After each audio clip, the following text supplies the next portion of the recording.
to the following presentation of the Southeastern Conference on ABC. Atlanta, the college football mecca. Outside it is gray and chilly, but inside Mercedes-Benz Stadium, a collision of crimson and red. This cauldron of noise and intensity, the one and only SEC Championship on ABC, presented by Dr. Pepper and part of Dr. Pepper Championship Week. Yes, in the 12-team bracket era, diminished playoff importance, but there's still nothing like a fight for the SEC championship between the two traditional heavyweights in this conference. To get festivities kicked off, here is PA announcer Rick Smith. Please join us now in a moment of silence. 2 days ago, former SEC commissioner and Vanderbilt athletics director Roy Kramer passed away at the age of 96. A pioneering leader who helped shape modern college sports, he launched the SEC football championship game and was the father of the Bowl Championship Series, the foundation for today's college football playoff. A man of resolve and integrity who worked tirelessly to uplift student athletes. Today, we remember Roy Kramer.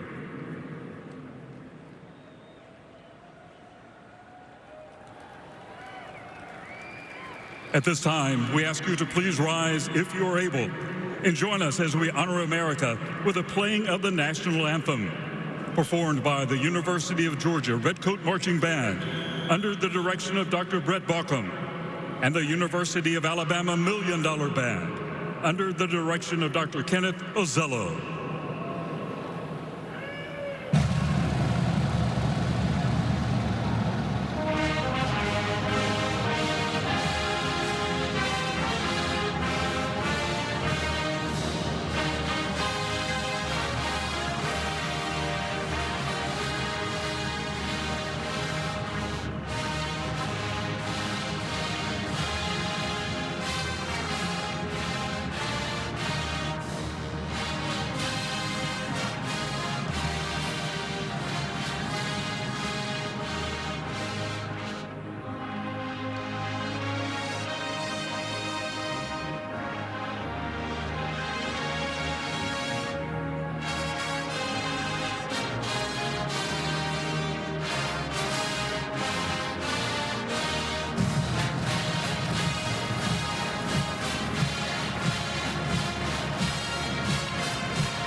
The greatest conference in the world is the SEC. Adversity will come at some point. Give us some of that. We definitely have a lot of history. We're excited to get another shot. It's that time now. Give us some of that. If everybody is their best, nobody can stop us. Do your job right here. This is a ring game, so it means more. Let's go, man. This is what we come here to do. When the lights are brightest, we're at our best. Georgia, Alabama. I don't think getting better than that. This is a matchup everybody wants to see. It's going to be a dogfight. Come on! I got crimson time! And welcome to the original and still most intense conference championship game. This is the Coors Light kickoff from Mercedes-Benz Stadium. Georgia and Alabama about 11 minutes away from kicking off to decide the conference championship for 2025. Our pleasure to bring it to you, Chris Fowler and Kirk Herbstreit. They like to say down here, it just means more. When it comes to this game, you can demand that it still means a lot, even though Georgia's a playoff lock and Alabama virtually is a playoff lock. Yeah, just talking to Coach Saban this week and even this morning on College Game Day about, Coach, this new era, the CFP. Tell me about this. He's like, this still is the game. Whether you talk to Kirby, Kalen DeBoer, all these fans in this stadium, the entire region, they point to this game still, and I can't wait to see these two brands going head-to-head. Winner might get a bye, right? That's important. Yeah. Teams are beat up. It was 10 weeks ago in Athens, Georgia. The Ty Simpson and the Crimson Tide got off to an amazing start. 2 14-play drives to build the lead here. They couldn't miss on third down. The defense came up big in the second half, and Alabama, after a disappointing season-opening loss at FSU, made a big statement. Yeah, I think this is a turning point game for Ty Simpson, for Alabama, to go into Athens against Kirby Smart and to get out of there with a win. I think it was a springboard, take a little souvenir with the hedges there, and I just think this is a confident team. I think Ty Simpson changed because of the third down execution that you mentioned. He was so decisive, so confident, and I'm going to see if he can get that going again against a defense from Georgia that is determined to slow him down and get out of his rhythm that he was in that night. Have to do it without Jam Miller, the top running back, injured in the Iron Bowl, that game-winning drive. He's a security blanket for any quarterback in pass protection. Kirk, other guys will have to step up because Georgia figures to change something from that first matchup and be a lot more aggressive. For the Dogs and Gunnar Stockton, well, they played in this game a year ago. It's 5th straight time. And Stockton, after Carson Beck left with an elbow injury, came on and sparked his team against Texas in the second half. Took this shot that we'll never forget. This shot will live forever right here. Boom. Off goes the helmet. He goes to the sidelines. They win the game with Etienne's touchdown run in overtime. Yeah, we didn't know a whole lot about him at that point, but obviously after getting a win, that created some confidence with the team around him. They really rallied around him. And here he is getting ready tonight to get into the SEC championship game in his first year as a starter, something he's dreamt about his entire life. I'll tell you, we've had him a lot this year. It's amazing how much he's improved. He and Mike Bobo as the play caller. This offense has really evolved. Balanced attack. They want to run the football, but his ability to make plays with his legs will be essential tonight. Kirk, focus always here on the line of scrimmage, but Drew Bobo, their stalwart center, the veteran, out injured. It's been a struggle for Georgia's offensive line with continuity all season, but just when they were getting right, Bobo got hurt. Big challenge. That was the one mainstay, was him right in the middle, so him being down's a big deal. Coors Light chill performance gives you a thumbnail. Georgia has lost all 4 times they face Alabama here in the SEC championship game. They've lost 10 of 11 head-to-head, and Alabama has won 17 in a row in the city of Atlanta. All the legends, the legacies on both sides. We cannot wait for this one. You've been watching the Coors Light Kickoff. Back in Atlanta after this short break. Kickoff closing in, the Dogs and the Tide.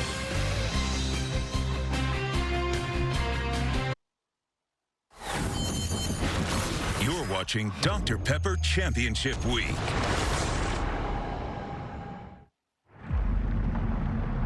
Glory isn't a place you arrive at.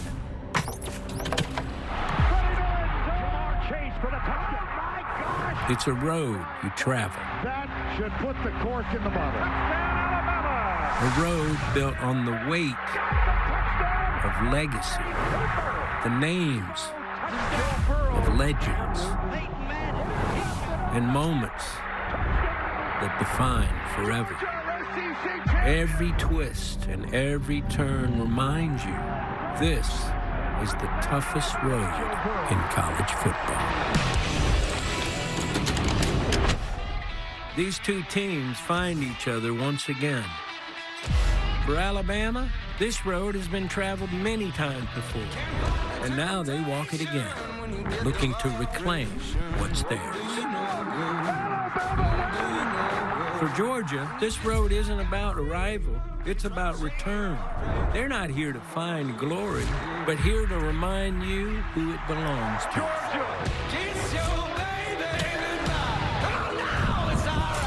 Both these teams have so much pride, and they want to be the big dog.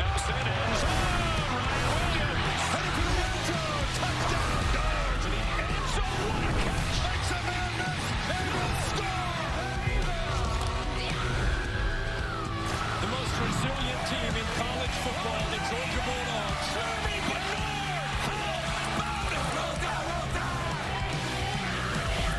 It's a long road to glory, but down here, the long road, well, it's the only road worth taking. Look at this kick.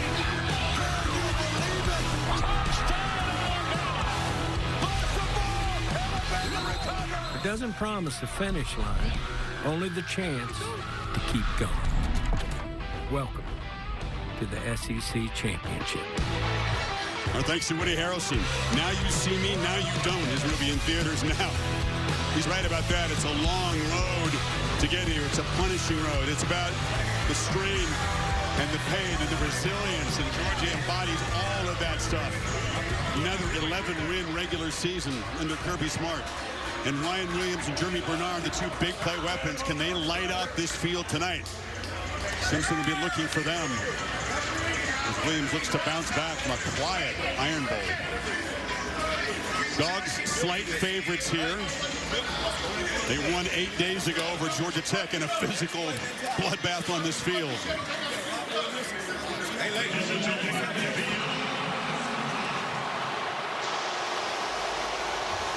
It's Alabama who actually comes out first.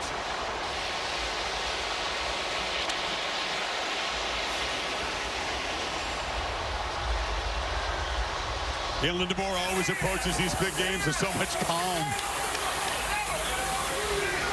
Different personality for Smart, but his big game pedigree speaks for itself.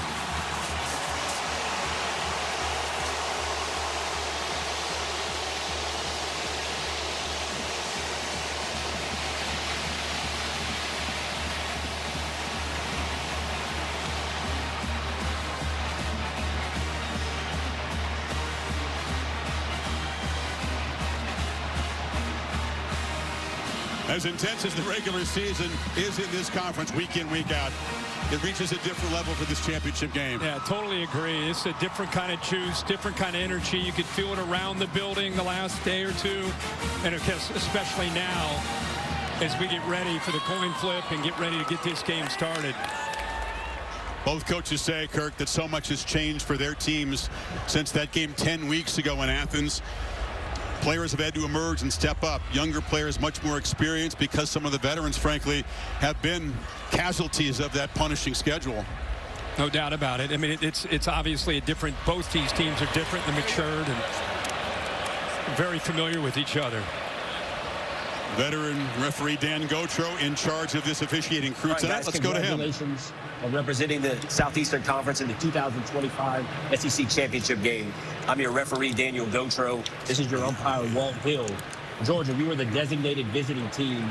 This side is heads. This side is tails. What is your call? The call is heads. It is tails. Which way would you like to kick? Alabama has won the toss and elected to defer their option to the second half. They will kick from the south end zone. Good luck, gentlemen.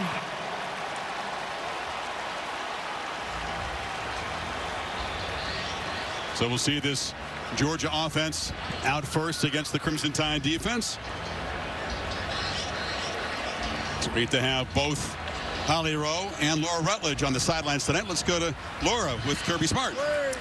All right, thank you, Chris. We're waiting on Kirby. He's right here. We're going to grab him. And, Coach, this game last season, you saw Gunnar Stockton thrust into action. He's still able to win the game. What's important for his success tonight, though?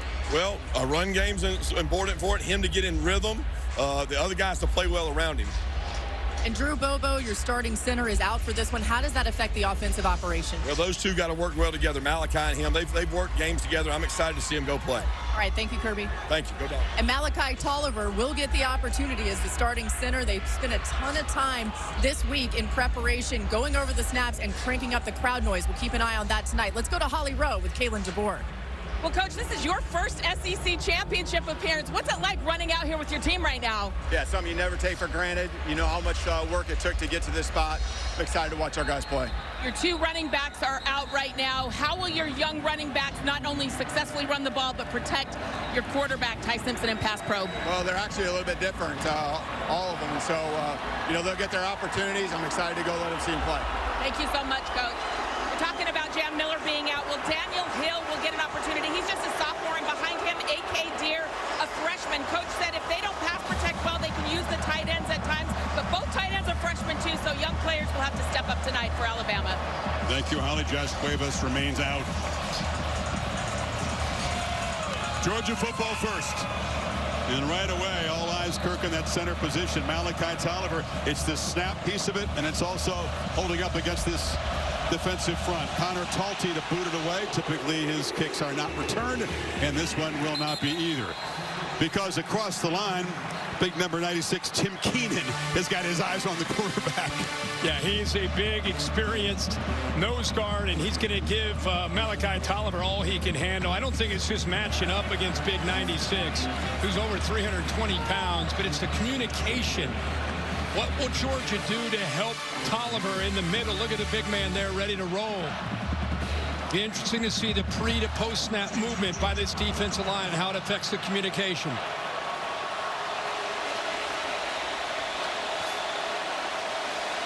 Nate Frazier is the starting tailback. Dogs will rotate. Stable of talented backs. Quick pitch to the edge. Zachariah Branch is the dominant weapon of this team, and the speedster rips off a big gain. Keon Sabb drove him out. Here's the Burger King impact players. Well, Nate Frazier has established the run. Zachariah Branch on those quick screens. They want to get the ball in space, as you saw there against that blitz. Deontay Lawson, a veteran, 5 years, fifth-year senior. Really one of the glue to this defense is number 0, and then Bray Hubbard on the back end.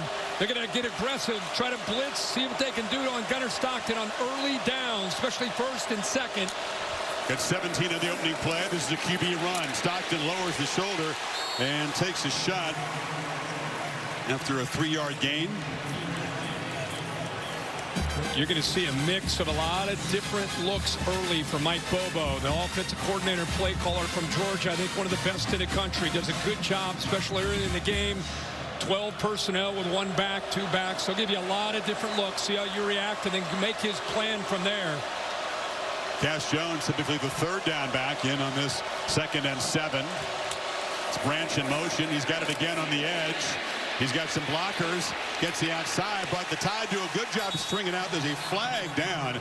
Zabian Brown made the play. This is going to be on the Dogs. That's Dylan Bell in a hole. Holding offense, number 86.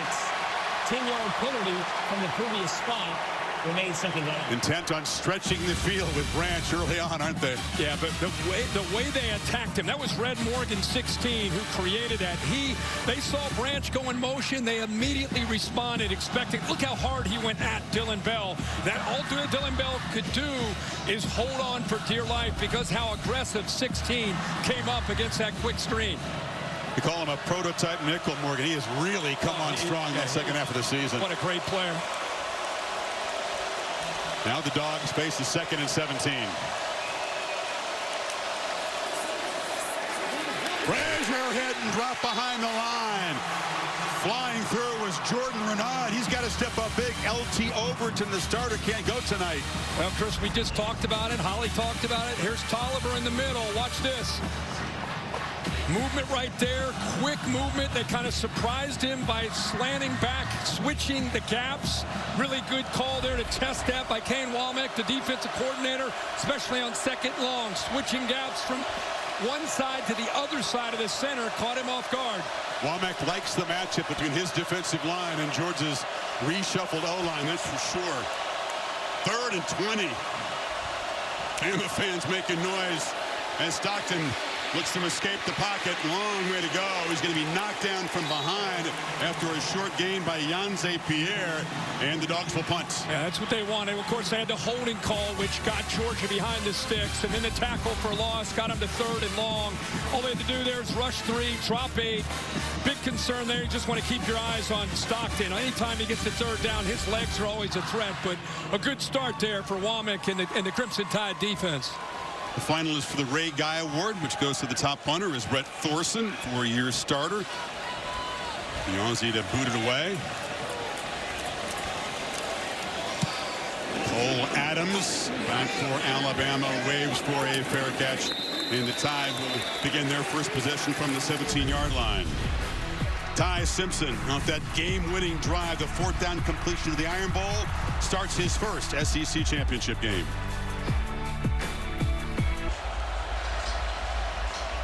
Ty Simpson, the 4th-year junior from Martin, Tennessee, did this against the Dogs 10 weeks ago.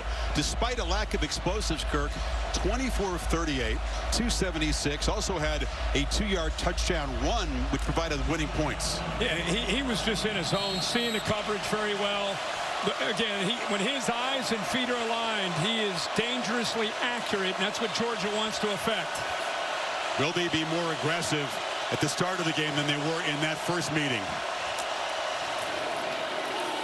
Handoff up the middle, and that is Daniel Hill is going to have to step up. He's a physical pounder with, again, Jam Miller out, Burger King impact players. He's 245 pounds as a back trying to get downhill. They'll try to get as much as they can in that running game. Jeremy Bernard is healthier. 5, keep an eye on him. They'll move him all over the place. C.J. Allen, what a career. Just there's always that middle linebacker that's the enforcer. That's number 3. And then Dalen Everett, veteran 3-year starter, is going to have to hold up on islands when they play man-to-man. Lots of shifting on Alabama's side. Georgia reacting to it. Typical chess match when these teams collide. Bernard comes in motion. And again, they test the middle of that Dogs defense, and Hill plows forward. It'll be 3rd and about 2. Glenn Schumann is the defensive coordinator. His team's really been playing well the last 3 games especially, and Ryan Grubb is a play caller extraordinaire. Yeah, he's outstanding. Came back from the NFL, the Seahawks, for a year to join Kalen DeBoer. Glenn Schumann, you're right, Chris. This defense feels different than the last time we had them against Texas. I just feel like they're still maturing, getting more confident up front, able to stop the run, and they're rushing the quarterback a lot better the last 4 or 5 weeks. Here we go. Alabama on 3rd down. This was the story of the first meeting. They need just 3. Latsir Brooks has the handoff. Dogs close in, and they'll drop him for a loss. Ellis Robinson got there in a hurry, and no 3rd down conversion for the Tide to open this game. Wow, what a job by Ellis Robinson out here on the outside. Waits, nobody picks him up. Easy to come up and run support.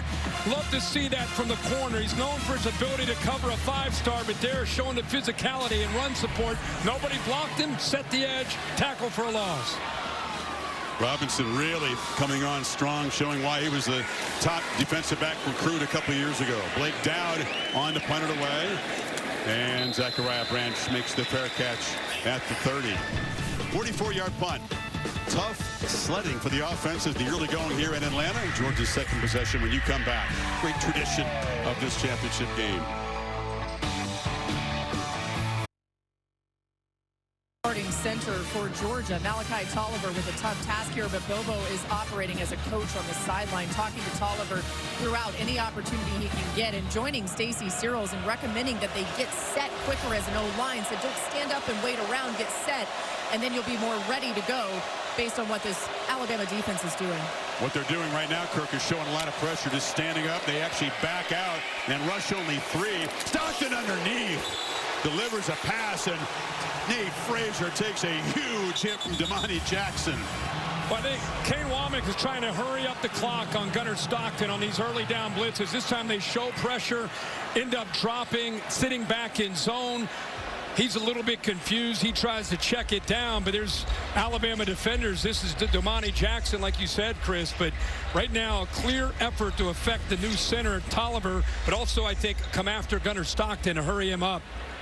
Frazier being attended to.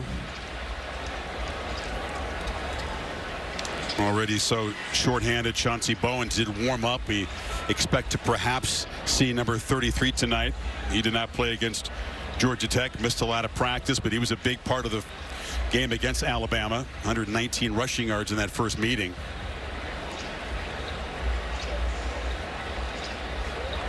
Frazier, though, far and away the leading rusher. Yeah, especially football team. Second half of the season, he's kind of become the workhorse, especially with Bowen's last few weeks dinged up.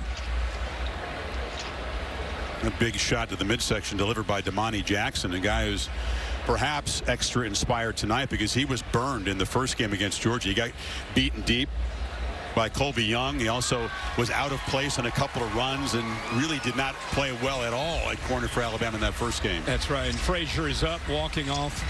Maybe got the wind knocked out of him. And you're right, when Jackson went down, Dejon Lees had to step up. He's a totally different kind of corner at 6'4". But I'll tell you, Jackson made a really good play. You could tell they're so locked in on these quick underneath throws, whether it's to Zachariah Branch, that was a check down. They want to force Georgia to have to take some shots downfield, keep the ball in front, and rally to the football. Once again, it's 3rd and extra long for the Dogs here. Stockton to Cash Jones underneath, and he makes a good effort, but he's going to come up a yard short of the first set at the 39. Hill Green knocked him down. But they go back to the same look that they had on that 3rd and 20, 3rd and 14 to show pressure, drop, that mug look. End up bringing Deontay Lawson late. Pretty good effort there by the 3rd down back, Cash Jones. Both series, though, Kirk, Georgia's gone backwards. It was a penalty the first time. The loss here. They're not going to do well tonight. 3rd and 14, 3rd and 17 against Alabama. So here comes Thorson again. Booming kick. Adams watches it bounce over his head, and it checks up beautifully and goes out of bounds. So Alabama be pinned back about the 7 or 8 yard line for their second possession. Dogs not doing anything on offense, but controlling field position. Well, the moment almost at hand, noon Eastern time, the exclusive reveal of the final CFP rankings. And, of course, the 12-team bracket will be positioned. Alabama virtually in. Georgia 99.9 to get in. BYU losing the Big 12 championship game to Texas Tech.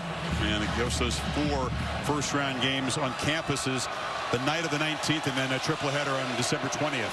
If you're a Miami and Notre Dame fan, you're hoping for an Alabama loss. Pass across the middle, and quickly getting first down yardage is Isaiah Horton, coming off that hat trick of touchdowns in the Iron Bowl. Yeah, we were there. He had a huge game, did a really nice job, played with great intensity. Good job that time by Simpson, getting back, finding his primary target, and getting the ball out quickly. Going a little tempo now. Hill picks his way and is knocked down after about a yard and a half there by Xavier McLeod. Parker Brailsford in the middle of that offensive line. We've talked so much about the center on the other side, Malachi Tolliver, who stepped in. Good to see. The game we had at the Iron Bowl last week, Brailsford was just playing through pain. They really didn't know if he's going to be able to go, but he's had a great week this week. Said it's the best he's looked and felt in weeks, so it's good to see him in the middle. Yeah, they said he was just a warrior to get through the Iron Bowl, playing through pain. Two-back look. That's Bernard to the left of Simpson. And they fake it to him, and getting met in the hole and driven back. Gabe Harris colliding with Simpson. He'll lose a yard.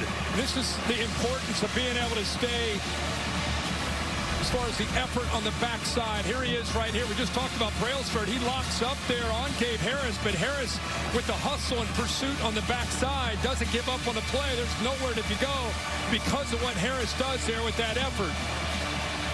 Sometimes guys on the backside, they'll see the ball going the other way. They'll maybe go a step or two slower. It gives the quarterback some room or a back to check it and cut it back. But with the effort and hustle there by Harris, nowhere to go. 3rd and 9. Dogs bring pressure.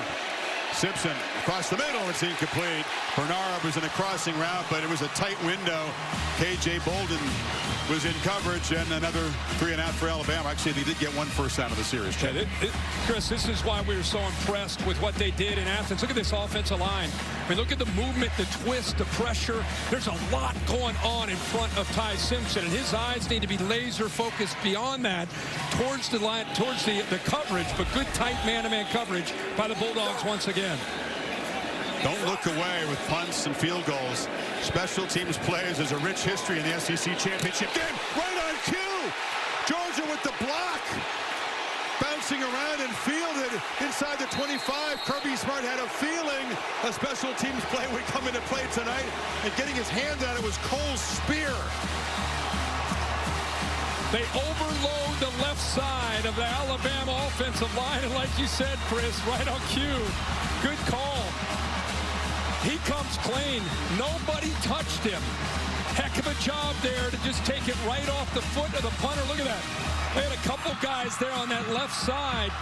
He's able to come through. Kirby 17-0 when he blocks the kick. Can the offense take advantage of great field position at the Bama 21? They blocked a punt way back in August against Marshall in the opener. This is a much more significant block as they're set up on the edge of the red zone here.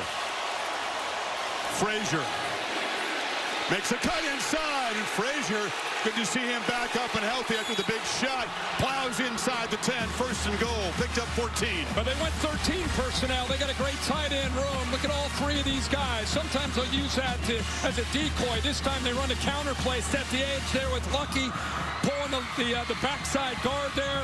The freshman, Dontrell Glover, and that opened up a good, tough running there by Frazier.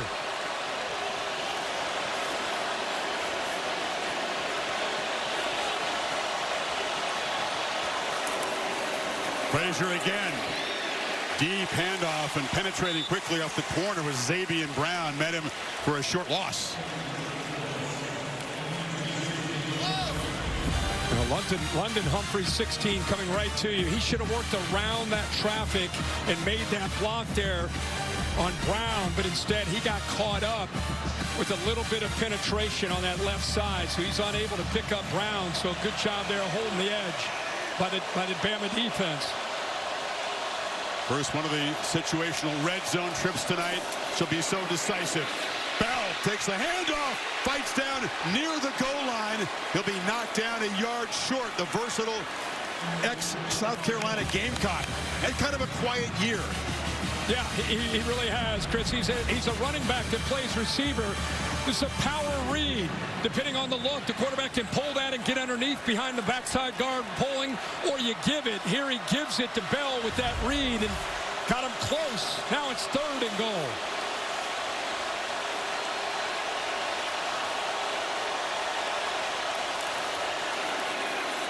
They fake it to McCray. Ends out there, touchdown! Georgia strikes first off the block punt. Roderick Robinson.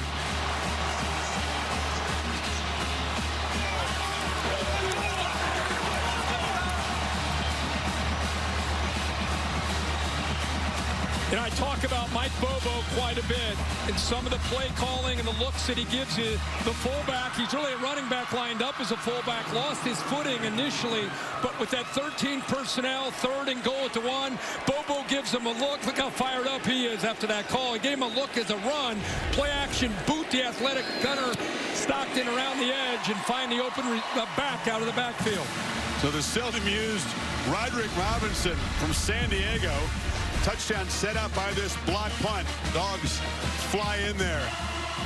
Get set up at the 21 and take 4 plays to punch it. And it's Georgia on top in Atlanta.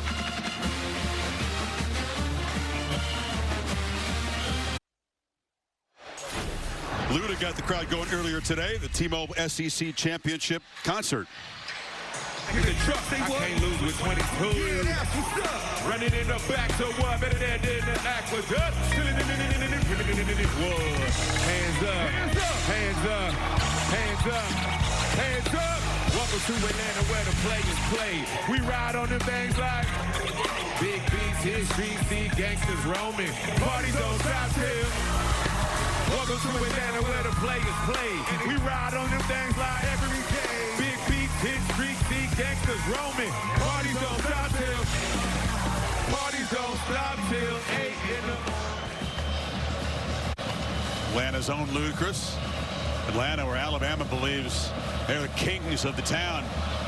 17 straight wins here, but down 7 early as Georgia gets the block punt, and the first career reception for Roderick Robinson is a 1-yard touchdown. Here's Cole Spira, guy who's kind of a special teams specialist. Yeah. I mean, a couple guys you just don't see a lot of times making plays, but what an effort there. But look at this. Robinson has 12 snaps all year. They line him. He's a running back lined up as a fullback.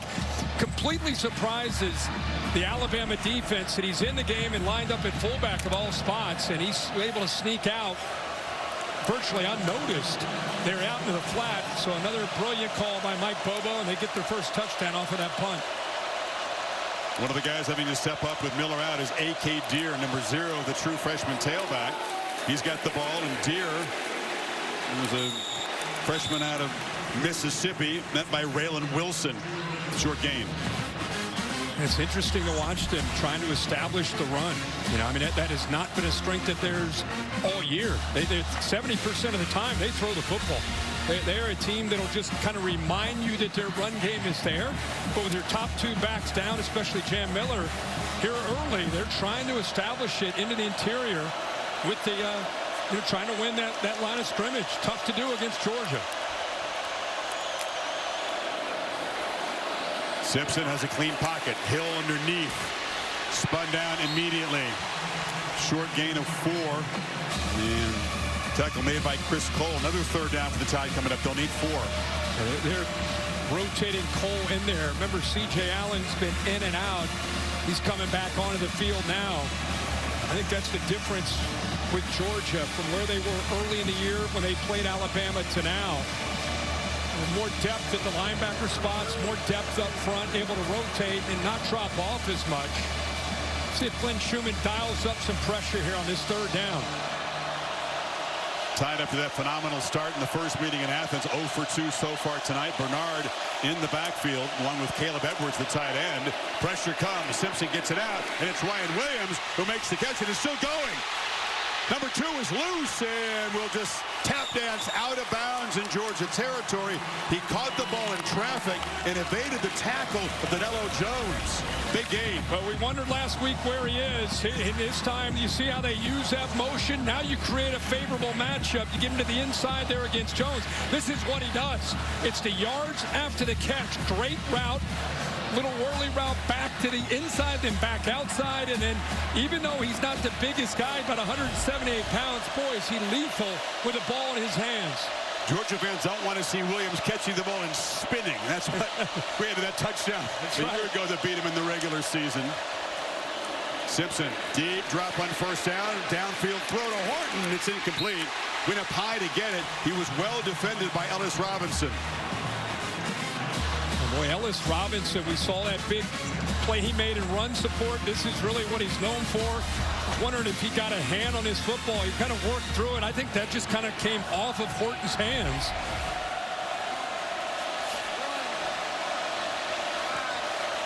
Bernard in the backfield there. Wasn't able to play a huge role in the Iron Bowl, but has gotten much healthier in the ensuing week. Simpson looking for him across the middle, but he can't escape. Georgia looking for him, too. Ja'Cory Thomas all over number 5, a 4-yard gain. Yeah, they blitzed Raylan Wilson, so it created a one-on-one matchup. Here he is in the backfield. The blitz comes from here, so now you got a matchup with the safety, which is exactly what Ryan Grubb would love to see. A little angle route, very close to being able to pull away there from Ja'Cory Thomas, but a heck of a tackle in space. Otherwise, he's off and running. He doesn't make that play. Needs 6 on this third down. Bernard motions over, 3 receivers stacked to the right.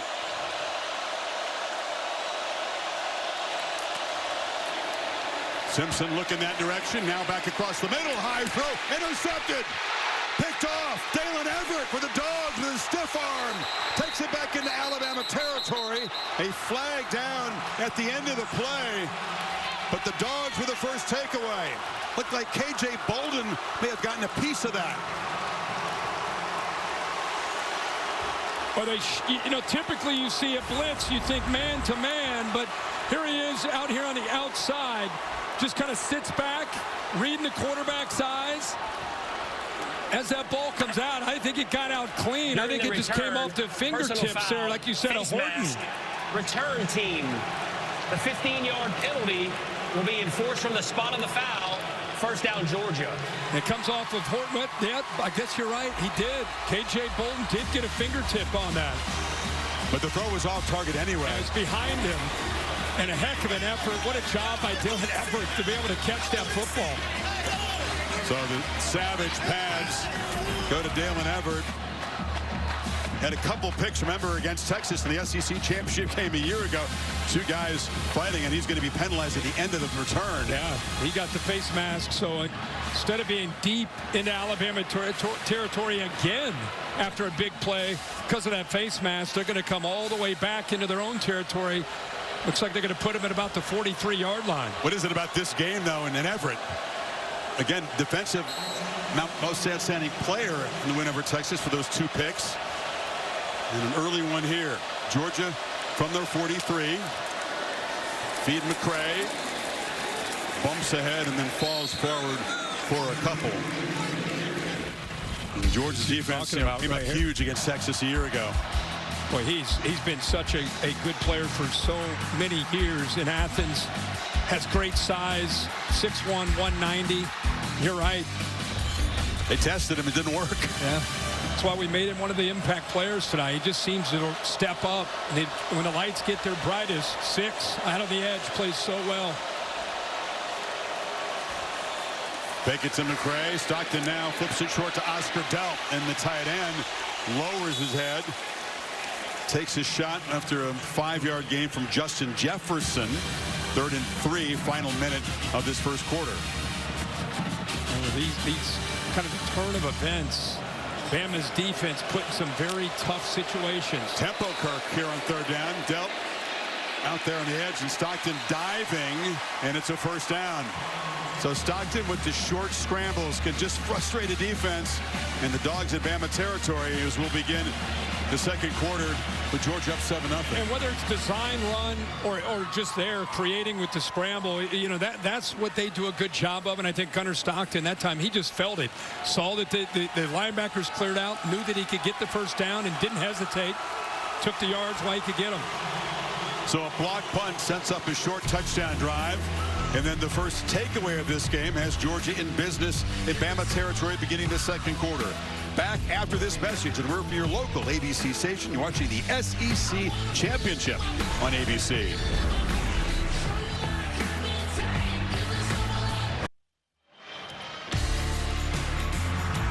And welcome back to the SEC Championship on ABC, presented by Dr. Pepper. First quarter leads have not been decisive at all in previous Bama-Georgia games for the championship. Kirby Smart has lost 3 times after leading Alabama in the first quarter. It's a long way to go here. And the handoff to Frazier. And then first down run yields about 1.5 yards. Yeah, as we know, any college football game, there's momentum swings that go back and forth, but especially with the emotion in this stadium at the early part of this game. And after that block punt, things change quickly, favoring Georgia. Then you have the interception by Everett, continues to favor Georgia. This is where Alabama's defense, they're going to have to make a stand here. Frazier again weaves his way through heavy traffic, just keeps those feet moving, keeps churning, and gets help from his buddies. He gets shoved for a first down to the Alabama 35, picked up 11. Well, the big fellas got behind him. The tight ends got involved there. Williams, 10, the tight end. Boy, look at his, watch his feet. Just keeping kind of that balance. Kind of keeps the play alive. But look at the linemen. Look at that. It's like rugby. Just a herd of humanity just pushing him along for that first down. You're right, but you said it. It's a great lesson for running backs. Just keep the feet moving, right? Yeah. Bowens now spells him. And he tests the middle. Short gain. So much focus on Drew Bobo not being in there. Malachi Tolliver having to step in. The Dogs beginning to get a little traction here in the run game. And each rep Tolliver's playing, the more he's kind of getting over the whole noise about, oh my gosh, Alabama SEC championship. He's just settling into the game. And I think the guards around him, the experience around him, Gunnar Stockton, everybody helping out with an inexperienced center. 101 total snaps this year. It's a low number. 34 of those came here against Tech 8 days ago. That time, men in the backfield. Bowens driven back by big Tim Keenan. But right on cue, right when we talk about what a great job he's doing, Keenan's here. Whoops. Keenan's right here. And watch him move off of that block and able to kind of wrap him up. Boy, he moves so well for a big guy. Kind of had to earn his keep. So much depth when he was early in his career in Tuscaloosa. So many talented players. Instead of leaving, he just kind of worked his way through the scout team and eventually, last few years, become a big part of the Crimson Tide line of scrimmage. Stockton running all the way. Jones is a lead blocker. And Stockton muscling down near the marker at the 25. You're right, though. The juice in Georgia since that block punt significant jump. Oh, yeah, 100%. And you get, when you have a quarterback like Gunnar Stockton, they do such a good job having the +1, meaning one extra blocker, because he runs the football. And there's, again, this time you see Cash Jones with the push there to get him forward. Going for it on 4th down, 2 big backs, McCray and Frazier in the game. Now they motion around. Stockton under center. Tackle over on the right side. They're going heavy right. Sneak and a 1st down. So they convert on 4th. And that looked pretty simple. Look at this. Because they moved Freeling over, look at the defense. Look how they responded to the tackle over. Look at the gap over here. Very good job of kind of seeing how the defense responded to the tackle over. They went heavy themselves to cheat that way as a defense, so Gunnar Stockton went the other way. Delp crashing down to create the space. 10th play of this drive.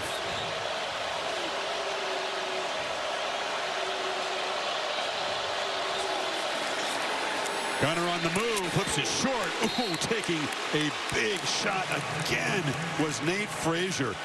Yonze Pierre delivered a shot, and again in a pass reception, number 3 taking the lumber. What?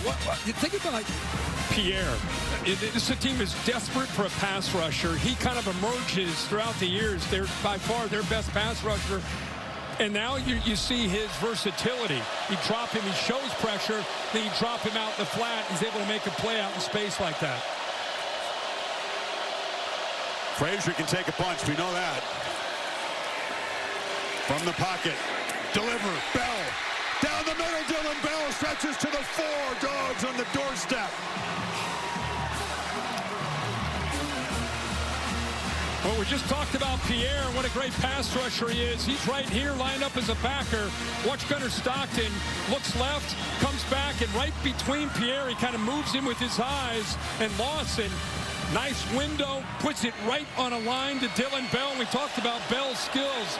He can run after the catch. Does a great job there inside the 5. Dogs with 3 tight ends. Alabama making late changes in personnel for this 1st and goal play.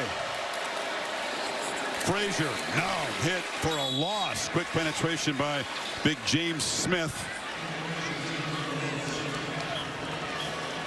Kai Hill Green, Colorado transfer, joining him there. 2nd and goal. Yeah, they just slanted that direction. Good job of rolling the dice there by Kane Womack. Blitzed off that right edge, slanted the defensive line that way. Worked out perfectly, able to shoot a gap. It's Josh McCray who'll motion back in. Again, Alabama with fresh troops for this 2nd and goal play. And a false start there. Looked like Lawson Lucky, the tight end, coming in motion. Yeah, he got out a little bit early. Now we got some pushing and shoving with McCray and some of the Bama players. False start. Offense, number 71. 5-yard penalty. Remains 2nd. Well, they flag Ernest Green. He was on the right side, 71 and 7. Kind of get out a little bit early there.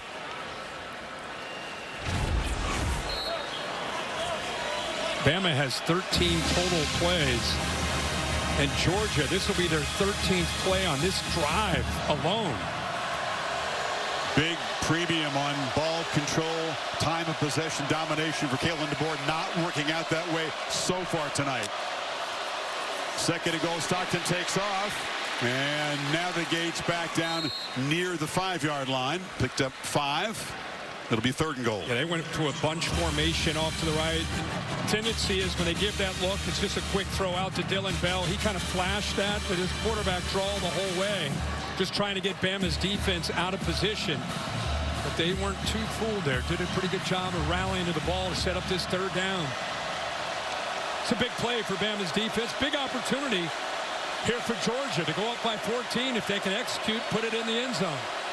Branch is in the slot.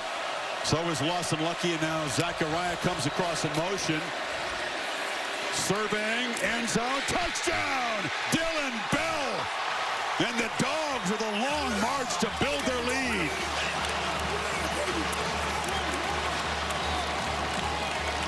Dylan Bell, a big part of that drive. Boy, they got a matchup that they love to see. Dylan Bell is lined up right here in a condensed formation. And he's got a two-way because of where he's lined up. He's lined up against the safety and go left or right. Gives him just enough of a head fake there at the top of that route. Works to the inside. And how about the accurate throw by Gunnar Stockton? Talked about the quiet year for Bell. Just one regular season touchdown and 23 catches. Had 2 big catches on that drive, the 19-yarder and then the touchdown pass, all set up by the interception by Dalen Everett. So Ty Simpson, not nearly the efficient start that he had in the first meeting between the Dogs. Now they have to come from 2 touchdowns behind midway second quarter.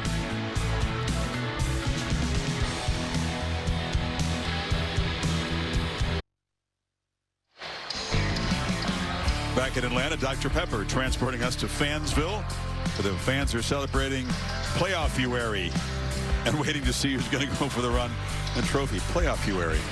Nice. It begins December. A lot of the intrigue gets ramped up tomorrow when the rankings are revealed and the bracket is all set up. Look at that. All 3 drives, 13 plays. They've been running the ball a lot. Kind of surprised me so far how much they've been determined, almost bullish about running the football. They really haven't been that kind of team most of the year. But Kirby, when he's up by 10 or more, he's 97-3. Except against Bama, where he's 1-3. That is the exception. High-speed highlights brought to you by T-Mobile 5G home internet. It was kind of a defensive game. Then we had a block punt by Georgia. They got the momentum. Big third down call there to get it to Roderick Robinson for a touchdown. Big interception by Dalen Everett. Got the ball back to Gunnar Stockton. And in another third down, this time he finds Dylan Bell. Well executed. Good job to create that matchup against the safety. And they go up by 14. How will Ty Simpson respond? And will they try to feature the pass game more? They have so many effective weapons who can make plays. And this is Sutter step. Ryan Williams. That little move got the Georgia guys frozen, and he got around the edge. So dangerous. Missed tackle by Danilo Jones. Another chuck play, 21.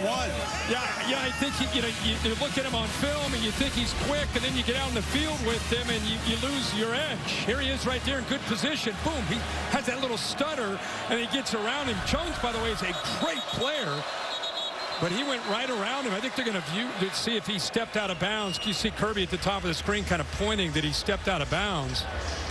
Yeah, Kirby's pointing at a spot maybe back 10 inside the 40.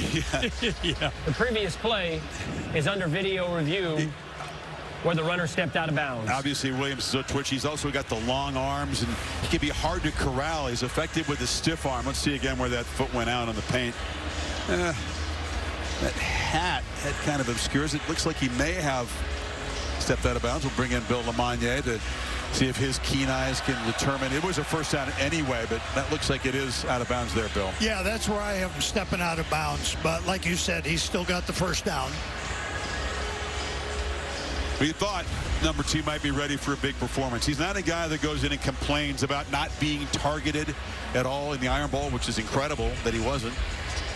But he was determined on the practice field to show that he's all in. And he had great practices Tuesday, Wednesday. Simpson told me he believed number 2 was going to have a big effort tonight. And frankly, the Tide needs him to do something to be special tonight. So combine with Horton and Bernard and bring this offense back. Running the ball is going to be a challenge. Yeah, absolutely. Ali? Well, guys, it would be natural for Alabama to start pressing right now, down 14-0. But Kalen DeBoer wants to make sure they don't do that. He was running up and down the sideline, telling his offense one play at a time. After video review, the runner stepped out of bounds at the 38-yard line. It'll be 1st and 10, Alabama at that spot. Hey, guys, he just really wants them to focus on the execution of one play at a time, not get too far ahead of themselves. One last note, just pointing out this shuffled offensive line for Alabama. Cam Dewberry has not played yet, their left guard. He is out, but he's in uniform. That means Gino Vandemark's been in there, a little bit of a shuffle up front. So many guys have shuffled the different positions on that Tide front throughout the season. So after review, it's a 13-yard gain, not a 21-yarder, and a first down at the 38.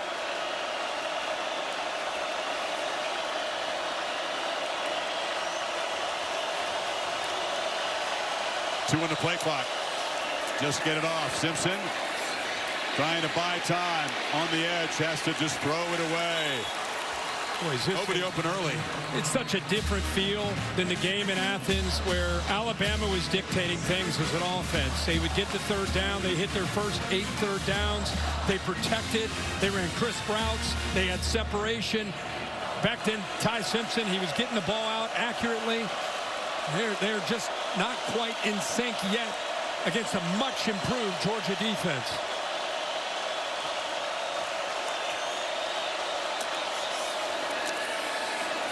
Simpson batted down to the line. Reaching up and swatting that away was Quintavious Johnson. 3rd and 10. Yeah, what's the difference, right? I mean, what's the difference? I think the difference is they're better up front. They're more physical against the run. They're rushing the quarterback better these last few weeks. There's 33 Johnson getting that left arm up to knock it away. And here we go again with another third down. They're 1 of 4 so far on third down. After starting 8 for 8 in that first meeting we talked about. Right. Monsieur Brooks hasn't been featured yet. He comes in motion. Simpson looking that way. A long throw. It's over the head of Brooks, who was well covered anyway. Pressure affected the throw one more time. Bama's going to punt one more time. They walk Zayden Walker up. He's such a great pass specialist right here, and then he works around. Really affects Simpson just by being in his face. You can in fact see Simpson fall off the throw because of that pressure from 10. Watch him fall off the throw. That affects his accuracy, but it was great coverage downfield anyway. Blake down. Had the previous punt blocked. Georgia peels back and sets up a return here for Branch, who steps up and waves for a fair catch at the 21. Sun sets in a chilly day in Atlanta. Inside Mercedes-Benz Stadium, it's the Dogs in control, 14-0.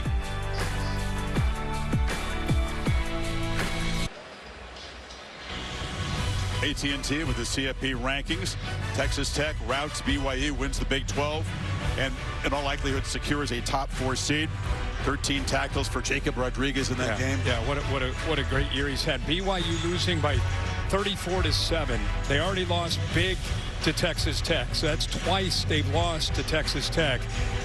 And I think even though it's a bonus game for them, I think the committee set themselves up for the BYU potentially getting beat like that to slide underneath Miami, which should be interesting tomorrow to have Miami and Notre Dame. But I think they could be side by side, which is what Miami fans have been crying for them to become head-to-head.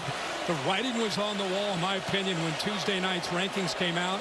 And now we'll wait to see what happens tomorrow. Bell on the handoff, and Dylan Bell, ooh, dangerous, found a crease, burst forward for 12 and a first down. Yeah, Bama loses the edge there. I mean, again, when you're prepping for Georgia, you know on early downs that they're going to run the ball out in the perimeter, and they're going to throw the quick screen out in the perimeter. They give you that look. There's just nobody out there on that edge of the defense. They lost the edge. Easy yardage that time for Bell. Georgia, 3 tight ends in the game. Stockton from the pocket, checks it down. Frazier going to be spun down by Damani Jackson after a short gain. Picked up 2. Lawson Lucky so important. These guys as receivers, as run blockers. First of all, nobody recruits and develops tight end like Georgia does in college football, right? There's 6 of them in the NFL. I agree. Yeah, 2025, Notre Dame's done a great job over the years, but right now with what they've done, the players they have, as you said, currently in the NFL, the depth that they have in this room, this could be the best tight end room, I think, in college football this year. They use them all. Haven't seen Elias Williams, the super talented freshman, get involved yet. Catch on the edge. It's Jacoby White-Helton. Just his 7th catch of the season. Picked up a couple. Will set up third down. See, again, there's the ball. Quick. They just try to stretch you. Make sure you honor and respect that edge out there, the horizontal edge to your defense. Look at the difference between making this tackle right there and not. That's about another 4 yards. That was Red Morgan coming in quickly. That would be a 3rd and 10, and instead it's 3rd and 6. Alabama trying to get off the field, trying to reclaim some momentum. Georgia has owned that. Bama's showing pressure with their backer, especially on that right side. Bunch of Tide players leaning forward. A lot of them back out. Stockton throws downfield, and maybe he was confused by that look.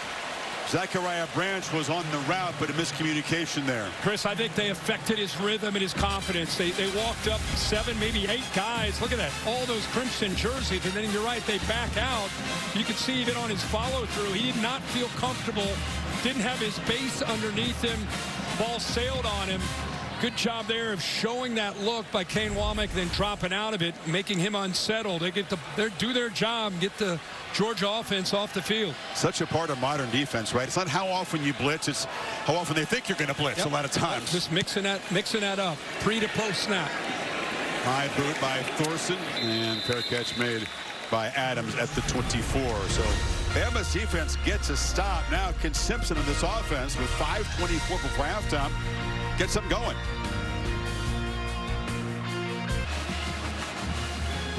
Who's going to be on target at halftime in those Dr. Pepper cans?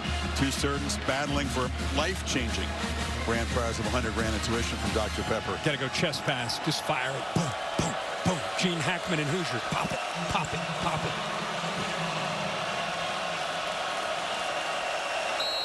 I don't know about chest pass, but Tyson's trying to get the forward pass going here.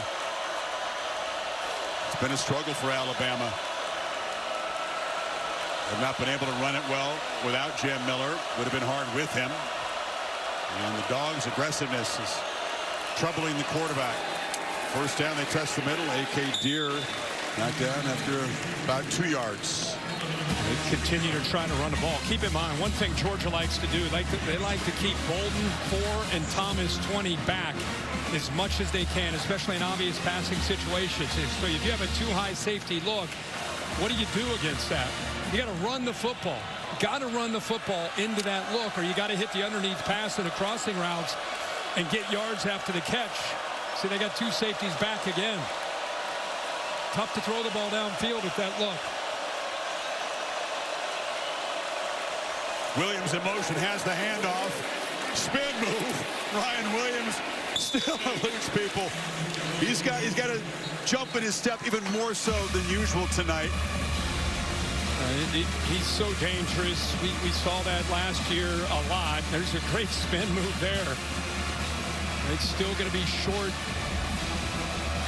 of the first down. They need to get something going here. First game of the season, 0 points in their first 4 drives. A punt, blocked punt, interception, another punt. Only need 2 on this third down. Feels important. Oh, it's a low throw. Daniel Hill was out there. You want to make it a much more accurate throw when it's a running back in the pattern. Simpson knows that one's on him. I think that anytime you see an easy throw like that low, quarterback short arms, he's just aiming the football. Instead of just getting back there, if he threw that 100 times, he could almost throw that with his eyes closed. But when you're forcing things and you're trying to be perfect, you start aiming. And I think that's what got him there on that 3rd and short. If he puts that on the money, it's an easy first down. Laura said, Kalen was telling his team, don't force it, don't force it. There's an example, Kirk, of pressing what you're talking about. It was an easy opportunity to get the drive going. Instead, Georgia has 3:59 to work with before halftime. 10 a.m. Eastern tomorrow, Sunday NFL countdown, and then Monday Night Football. Eagles with all those former Georgia Bulldogs, and the Chargers, ESPN2 and Disney Plus, and the Monsters Football Fun Day version of the game. Monsters Inc. World. You part of that? No, sir. No, sir, I'm not. Bama deferred, and they get the ball to start the second half as we get under the 4-minute mark. Georgia would love to build on this lead before then. Branch, tunnel screen, breaks free. Zachariah Branch, much like Williams on the other side, once he gets a couple steps, it's hold your breath. Rousseau got him down, but it's a first down. Yeah, Ryan Williams is quick, but he's a different kind of quick. Zachariah Branch is low center of gravity, really physical to go along with the quickness. So, been seeing this all year, the SC transfer. Look at that acceleration. You got to swarm to the ball, leverage the football the best you can against him. Bell on the perimeter, one-on-one. And wrestled down. Good tackle by Damani Jackson in the open field, but he picks up 8. And Chris, go back to the throw by Simpson. This is just another simple throw, but when you throw it out in front, you get yards after the catch. And that's what we've seen with Gunnar Stockton so far, early part of this game. Give it your receivers a chance to make a play. Frazier muscles for a first down to the 40. You know, this is all about the SEC championship, but if I'm a Notre Dame or Miami fan, I'm sitting here pulling for Georgia to just keep rolling along.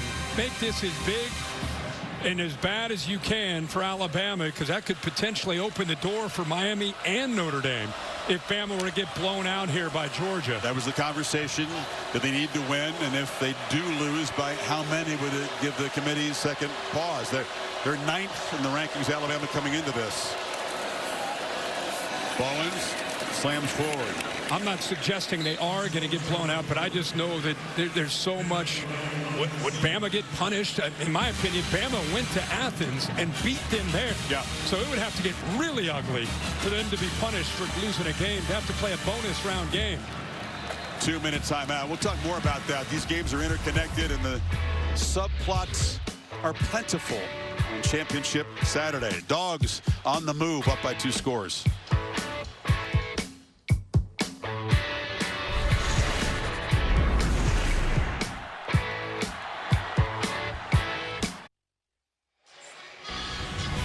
Everything under the watchful eye of the Baker's Dozen, the 13 members of the CFP Selection Committee. Watching in Greater Dallas and Grapevine on the hotel there. A lot of experience in that room. And, yeah, you know, you can win and reverse or remove all doubt if you're Alabama. If you lose, you may have to sweat. Stockton on the move. And he was running all the way. Ducks down after about 4-yard gain. Talked about the teams that are sort of on the bubble. Alabama at the moment 10-2. Same record for Notre Dame and Miami. Miami with the walk-off field goal to win the season opening game. And Notre Dame 10 straight wins since then. Yeah, Bama, the one thing that doesn't show that they beat 4 ranked teams in a row. Not just the best win at Georgia, but I think it's the amount of good wins that they have that's probably the best thing on their resume. It's better than anybody else at this point. So they just need to show a pulse here and start competing and get back into this game. Bowens is dragged down. It's not easy to tackle him in the open field, and that was a nice play by Justin Hill to drag him down short of the marker. Yeah, he's right on the inside right here, and then he works out. You're right, Chris. What a tough ask of him to be able to make this play without even making a horse collar, because he's chasing him down from behind.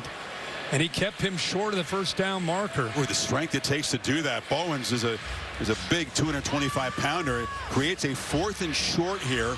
Timeout on the field decision for Kirby Smart. Do you trust your offensive line and try to keep the football with 1:09 to go, or do you risk Alabama getting a stop in the football in midfield? And it sounds great to always say the analytics say to go for it. You want to be aggressive in today's day and age, but they're in complete control of this game. It would make more sense to me to punt it away just to be safe, because if they bow up and stop you, you're giving them not just a ball at midfield with 1:09 to go, you're giving them some momentum before the half. And that's the choice Smart has made, sending Thorson out to punt. A lot of respect for the interior of that Alabama defense. Here we go. They run the offense out there. Let's see if they actually run a play. Of course, Bama's going to call a timeout. They'll call a timeout, won't they? Now they gave him time, obviously, to make the switch. Here comes the sneak. Notre Dame got Georgia on this in the playoffs game a year ago. Kirby Smart has tried to work it on opponents, and the timeout will be taken by Georgia. Well, they tried to confuse Alabama, maybe get DeBoer to spend a timeout. It's Kane Womack, the defensive coordinator, proud of his guys for hustling back. Expect the unexpected as you prep. And, you know, they did a good job of not taking their helmets off, going over to get some water. It's a good job of being ready to respond to this. And keep in mind, because of the substitutions, obviously, you'll see the umpire, they're going to step over top of the ball.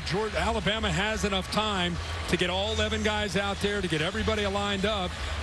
And that's the reaction from the defensive coordinator. You know, they tried to get us and we wouldn't bite. That's basically what he was saying if you read his lips. But now they're going to bring their Gunnar Stockton's going to come out. I mean, Kirby Smart's going to get aggressive here on 4th and a half a yard. Big moment. Huge. Neither coach has been afraid to take risks. That's clear. Can Bama somehow get a stop, take over in midfield, or the Dogs trying to add to this lead? That's Delp who comes in motion. Handoff, McCray, the 240-pounder, plows forward, makes it with ease. First down, Dogs. Well, we just talked about Roderick Robinson with that touchdown reception. He's going to lead the way and get just enough there of Deontay Lawson. Got aggressive, trusted that offensive line. Keep in mind, you got a backup center in Tolliver, 2 freshman guards, and they get it. 50 seconds and a half. Ball batted in the air and falls incomplete. Looked like Hill Green got a piece of that pass. Yeah, he came off the blitz from the second level. And from our right, he just barely gets his hand up there as he's getting blocked. Great length you can see there. So the Dogs with 2 timeouts. They don't have too far to go to get in field goal range for Peyton Woodring. But you don't go for it like that to think about a field goal. Knowing Kirby Smart with those 2 timeouts, he's going to get aggressive, try to get this ball downfield. Good point. Let's see if he does here. They hand it off to Cash Jones off the left side. He's knocked down. Not a terribly aggressive call. Justin Hill made the stop. And for now, Smart saving the timeouts. You got quick throws to Branch on that left side. Yeah, they're not at field goal range now, Kirk. No. Pressure comes. Stockton has to throw it away. And they may have squandered an opportunity. Jordan Renaud got there. And Alabama. Chris, I don't know if he got outside of the tackle box. See if he did. Quarterback was outside the tackle box. Okay. And the ball crossed the line of scrimmage. Yeah, that was what, there was a reaction from Alabama thinking, hey, did he get out? You know, Gunnar Stockton looked that way, but still seemed somewhat surprised by Bray Hubbard on that blitz. Womack doesn't think he got outside of the box, but they've moved on. They've been right on the edge with that. If you're on the edge with it, you're going to give the quarterback the benefit of the doubt. Either way, it's 4th down and Thorson on the punt. I tell you, they were not terribly aggressive as we thought they might be. I thought they really would attack. They go for it on 4th down and then really don't kind of sat on it there. Kirby questioned a bit for some clock management at the end of the Georgia Tech game here 8 days ago. Weren't terribly aggressive trying to add to the lead that time. Played a little slow. So with 15 seconds to go, Tim Tebow, the last quarterback to beat Alabama in the city of Atlanta in the SEC championship game in 2008. That's they won 17 in a row since Tebow and the Gators got him here in the 08 championship game. And then they came back again in 09, and Tebow had another opportunity against that Alabama team. That was Nick Saban's first SEC championship, and went on to win a national championship against Mack Brown in Texas that year. So the Capital One halftime report, Tim, Roman Harper, Jordan Rogers, Laura, just 15 seconds away. And what they'll have to talk about is Alabama needing to regroup and reboot. From the end zone, flags out as the catch is made by Marshall Pritchett. And he submarined him there with Chris Cole. That's going to be a personal foul on Georgia. He'll get 15 yards on top of this completion. Good to see Ty Simpson get up. He got hit down low beneath the knee. There are 2 fouls on the play, 1 on each team. Personal foul, hands to the face, offense number 64. Personal foul, roughing the passer, defense number 9. The fouls will offset, remains first down. Now it figures with 8 seconds to go, Alabama will run one more play and then talk about how to change things around in the 3rd quarter. That's the obvious call. Then on the right tackle, the true freshman, Michael Carroll. He's up at the top of the screen. You see the head go back of a Georgia defender. And now Alabama's just going to shut it down. No running game, this 18 yards. Before that, kneel down. And 71 total yards of offense. The Dogs defense suffocating. Touchdowns set up by a blocked punt and an interception. And it's Georgia trying to beat Bama for the first time in an SEC championship game, up by 2 scores. Laura has Kirby Smart. All right, thank you, Chris. And, Coach, you know as well as anyone, no lead is safe in this game. How do you hold on to it in the second half? Play really good defense, hang on to the ball, and don't turn the ball over. They're really good at getting turnovers and win the line of scrimmage. I mean, you got to win the game up front, and we need to win the game with the line of scrimmage. All right, thank you, Coach. Thank you. Let's go to Holly Rowe and Kalen DeBoer. Well, Coach, you talked about the importance of time and possession. What can your offense change just to sustain some drives and get some momentum? Yeah, there's a couple easy plays. We just got to make those, and obviously the takeaway, is big, and we've given them field position 2 times. That's where the 14 points come from. What do you say right now? Keep playing. We get the ball to start the half, and it's a 4-quarter game for a reason. Thanks, Coach. Yep. No panic, but Simpson must improve a lot on a 5 for 12, 53-yard and 1 interception performance. So the gang with the Capital One halftime report will come up next after these messages. You're watching the SEC Championship on ABC.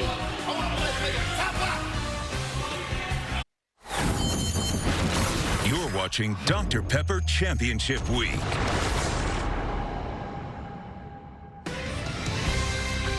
Buckle up for the second half of the SEC Championship on ABC, presented by Dr. Pepper, part of Dr. Pepper Championship Week.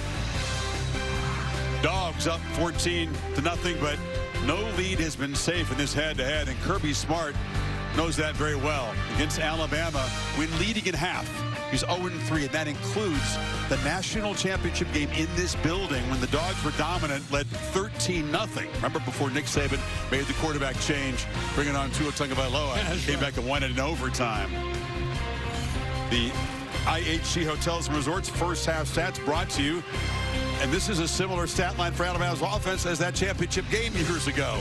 When they made a switch. Yeah. Obviously not going to do that tonight, but they do got to get their passing game going. They tried to run the ball, averaging 1.9 yards a carry.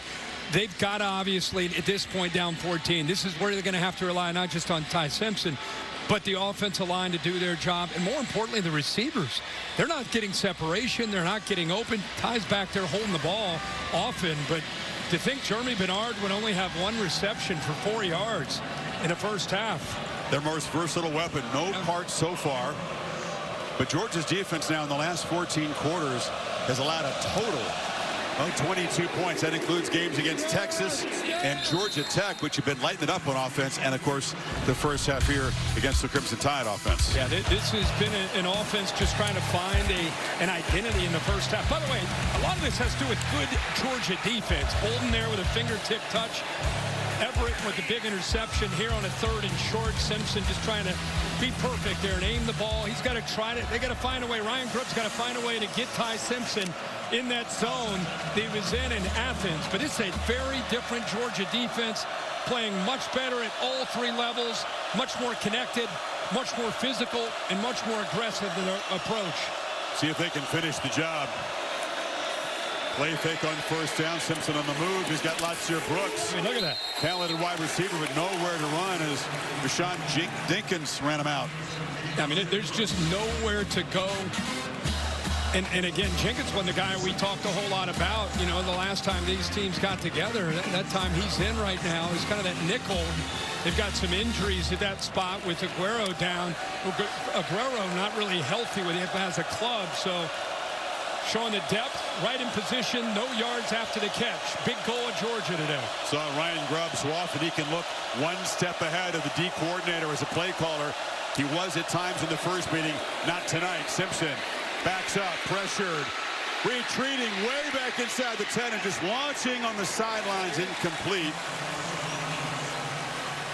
Ran out of time, Kirk, and then really ran backwards, at least avoided a monstrous sack. And they brought a couple blitzers here and here with Thomas, the safety coming from that 3rd level. Good job of being picked up, and you can see on the left side there, Proctor, the left tackle, he gets pushed back into the face of Ty Simpson. Simpson was just trying to get out of the pocket to get rid of the football. It's a 366-pound tackle getting shoved back into the quarterback. 3rd down has been a problem. It's a problem here. Simpson's going to be sacked. Ja'Cory Thomas, safety blitz. The Dogs defense starts the 3rd quarter the way they started the game. I mean, Glenn Schumann and Kirby Smart, boy, they have a plan. They showed blitz here. They dropped. They end up coming from both these same blitzers as the previous play. Wilson, the linebacker, Thomas, the safety, just don't quite have the numbers to be able to pick it up. And a heck of a job there by Georgia. Boy, just setting the tone to this second half with a 3-and-out. This defensive resurgence, not unexpected because of the brilliance of Smart and Glenn Schumann, but this was a team that was diced up by Tennessee, Ole Miss, Alabama in the first game, and has been suffocating. Zachariah Branch has room to run. Branch dives down near the Alabama 40. And Georgia set up in beautiful position after the sack and the punt. Well, they could not have designed this any better. This is what you missed if you're just tuning in. A block punt in a fairly low-scoring game early. Georgia able to capitalize, able to throw a touchdown pass to Roderick Robinson. There's the tip ball that was picked off by Everett. They turned that one into a touchdown, so they're up 14. And really felt even bigger than being up 14. Looks like Justin Jefferson walking off the field after that punt. Being helped off the field. A heavy limping. Important part of the linebacking core plays special teams. And now again, it feels like Alabama's defense is up against it to avoid going down 3 scores. Totally agree. With the way their offense is playing, they just cannot afford to get down 21-0 right now. 24-yard return by the electric Mr. Branch. Frazier, short gain. Does Georgia look like a football team that you want to see placed across the bracket from your favorite team when it comes out tomorrow? No. I mean, are you kidding me? No, the way they're playing D right now. Hey, that's a credit to Kirby Smart, Glenn Schumann, the entire offensive and defensive staff. In this world of NIL and portal, you know, it's sometimes tough to develop guys, but this team is clearly been through a lot, and they sure have grown up. Playing their best ball late in the year. Stockton, pump fakes, now checks it down, and short completion to Frazier.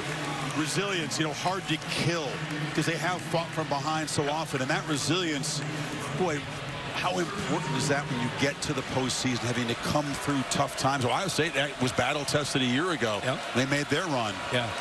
It's tough to go through those tough times. You're hoping to win through those tough times, which they were able to do to find ways to win in the fourth quarter. But they are a hardened team that is playing with a lot of confidence. Stockton, Branch, known for his electric big plays, makes a short gain, first down in front of Jackson. How often do you see this? Quarterback makes a throw on third down. I was wondering what he was doing. Did he not like the throw? But he was making sure there wasn't a fumble. He wanted to make sure that ball's not out. I mean, how many times do you see a quarterback make a throw 12 to 8 to 10 yards downfield? It's up. I got you, just in case. Georgia playing with a little tempo now, trying to build momentum. Pump fake. Stockton, sideline route, catch made by Lawson. Lucky. Everything working for Mike Bobo in the offense right now. It's first and goal. That's a good job of selling the quick screen to Zachariah Branch. Watch a little shoulder, and now you go deep to take this safety, and then you go the rail route down that sideline to Lucky. Nothing you can do there really to defend it, because if you're going to come up, you got to react to one Branch being out there. The safety's got to react to the deep threat, and it's a nice bubble right there. And a heck of a throw. Good job of selling it there by Gunnar Stockton. Kirby Smart Kirk has lived the pain of those surrendered leads against Alabama in the second half. Determined to build on it right here. Ball batted down.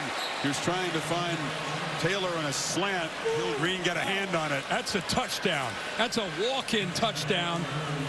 I don't know. If he doesn't make that play, that is easy touchdown here to the true freshman Taylor. Good effort there. Nick High, Hill Green got up, climbed the ladder. And again, if he doesn't bat that down, we've seen him do that a couple times. That's a touchdown with a bust on the back end there.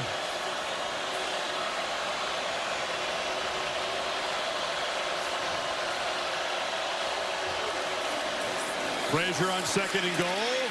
On the left side, touchdown Dogs!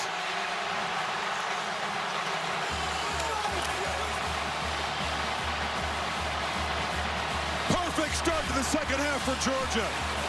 set, force a punt, short field, punch it in.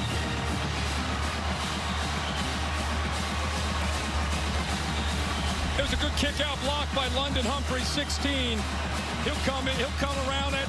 But look at the two tight ends on the play side, both Lawson Lucky and Oscar Delp. They kind of sealed the edge to the inside. And then Humphreys coming over was able to get a kick-out block. And, boy, Frazier, talk about improvement. He's a great back, but I think he's just feeling the scheme every single week, taking great steps. He's taken 2 big shots as a receiver tonight. He's taken punishment all year. He's never had a more comfortable touchdown than this. Untouched to the end zone. 21-zip, Georgia.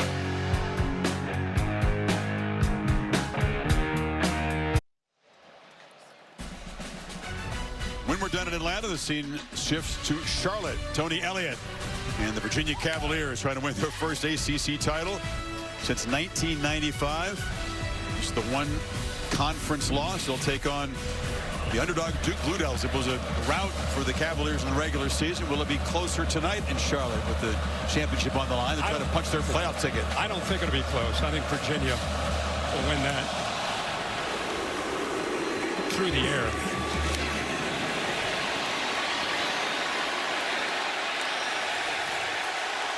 Helmet ripped off on Sear Brooks on the return.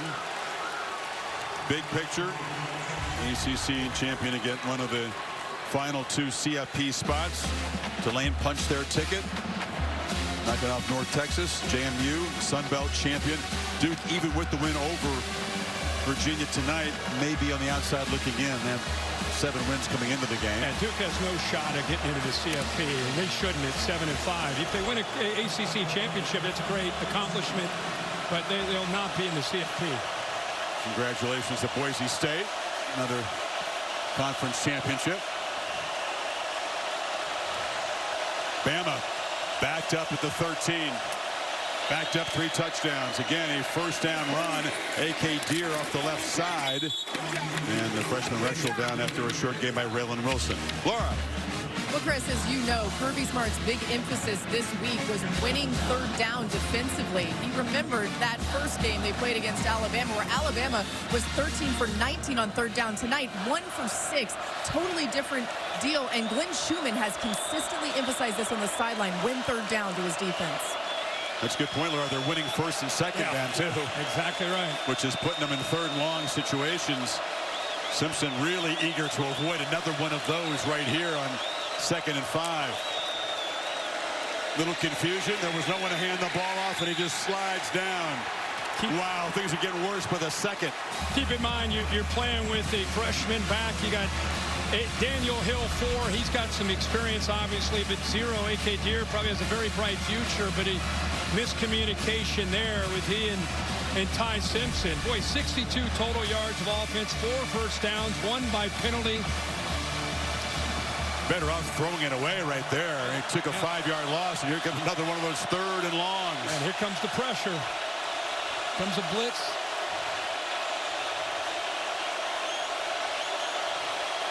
Are they sitting back, or they're coming? Here they come. And the flag comes out.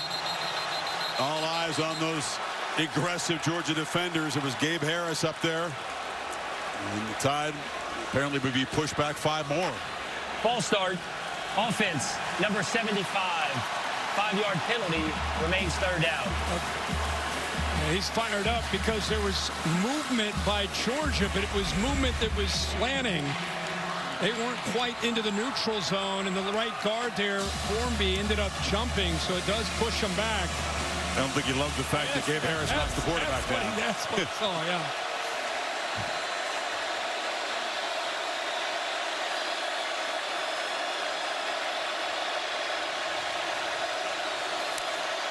Simpson looking to launch from the end zone.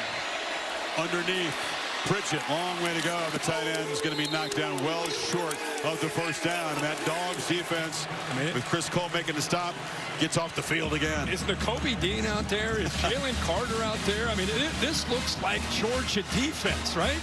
They're living up to the standard of the Kirby Smart era defense when it comes to winning the line of scrimmage, running to the football, playing with so much confidence. So often this year we ask ourselves, is this the Georgia defense when the Vols and the Rebels were moving up and down the field on them? Had to grow up. Had to grow up.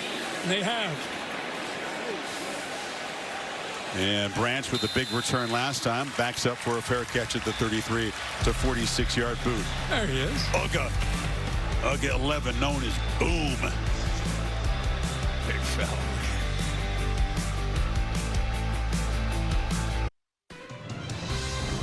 The SEC Championship on ABC, presented by Dr. Pepper, is brought to you by T-Mobile. Experience SEC like an MVP. With T-Mobile, you get America's best network and exclusive on-the-ground experiences. Every play is better with T-Mobile. See those 4 Alabama victories over Georgia in the SEC Championship game. Some of those really high-scoring, typically competitive games. Kirby Smart knows the job's still far from done, but a very positive start to the second half. They add 7 points to the lead. The defense is still barking loudly. Last time Bama had a first down, 8:40 remaining in the second quarter. Only 4 for the game. Bell, handoff inside, just heavy traffic. It's too crowded to make any room over there. Holly. Well, guys, injury issues starting to creep up for Alabama. Linebacker Justin Jefferson, who's tied as the leading tackler on this team, he can return the lower leg injury. I haven't seen him in there yet. But this is really big news. Xavier Brown, their corner, who was so good in the Iron Bowl last week, he is out and unlikely to return. Remember, Cam Calhoun was out the first half with targeting because of last week. Let's see if he comes in now. Team as beat up as any in the country. Now trying to get after Stockton, who escapes, and Gunnar Stockton slips out of traffic and dives forward for 8 yards. Well, they able to do a good job of pressuring him and finally have a chance. I think Georgia gets away with a hold there by the freshman 63 Glover. No call there, but they had eyes on him, but still able to show you what he has as far as those legs. That's why he's so dangerous to defend. He's throwing the ball so much better, so much more consistently.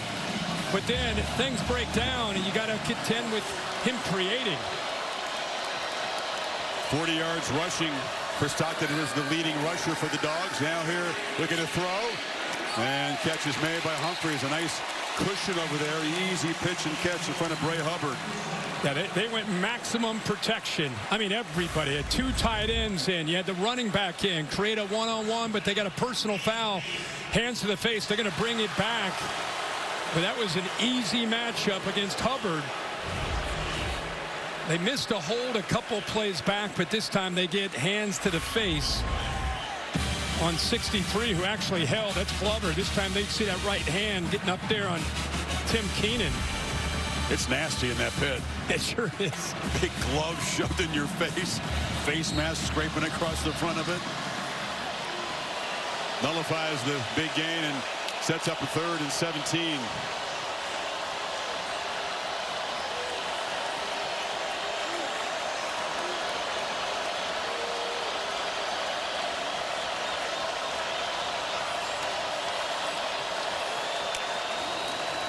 Tide rush only 3. Stockton across the middle. You knew he was going to have time. 8 dropped in coverage, though. The completion to Bell is short of the first down, of the Dogs will punt. What did Bama catch a break with that hands to the face? Because that's an easy first down. And not only is it a first down, new set of downs, but the clock, which is the enemy right now of Alabama, it would have continued. Kirk, this is an Alabama offense that, although they do create explosive plays really slow. Their average seconds per snap, 120th, I think, in the country. They average, 6.6 plays per drive, so methodical long drives are what they've been known for. Going to have to pick up the tempo to try to get back in this game down 3 scores.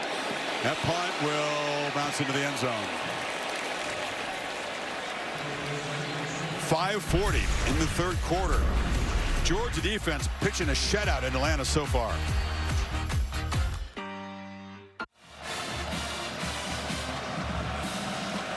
Midway 3rd quarter. Dogs shutting down any attempts by Alabama to run the football. They've gained 24 rushing yards. You factor in the sacks. They have net 8 rushing yards. heavy pressure on Simpson most of the night. He's just 7 of 15 for 66 yards. 4 first downs total.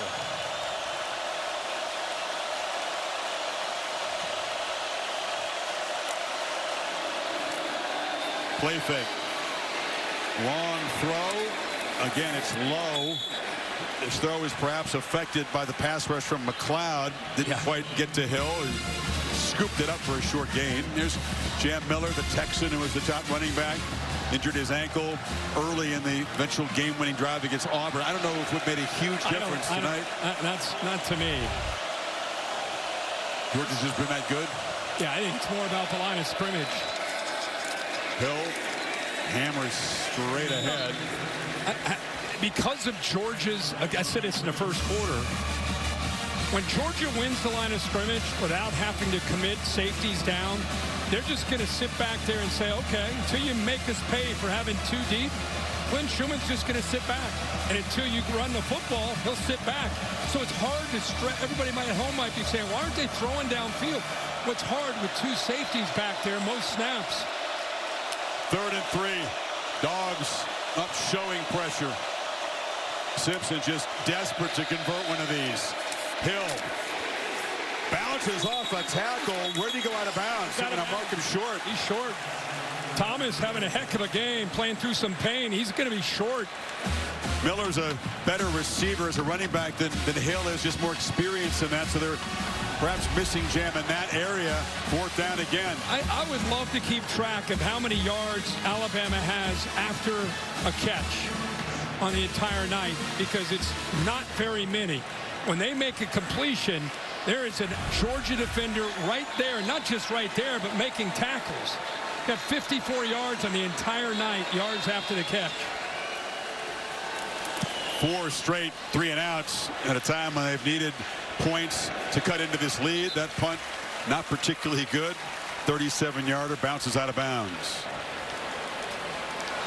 Well, Thursday night, this week that'll feature the College Football Awards, the Heisman Trophy, also the 2026 SEC football schedule reveal, which down in these parts, that's an event in and of itself as you go to the 9-game conference schedule. Yeah, it's a big deal.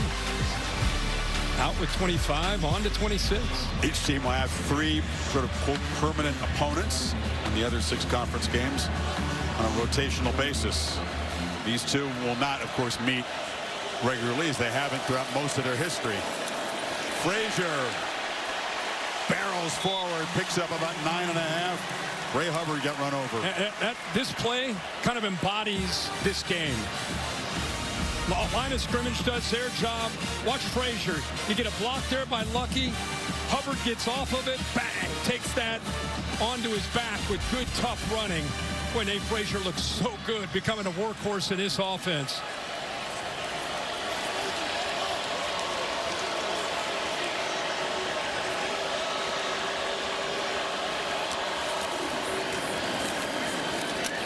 So many coaches, preach physicality, hear it every week, but Kirby Smart lives it. He talked this week about how much they hit. We don't just get checks, we hit as well, and if you don't like it, you can leave, and when you leave, you want to watch where those guys transfer to, because we want to put them on the schedule.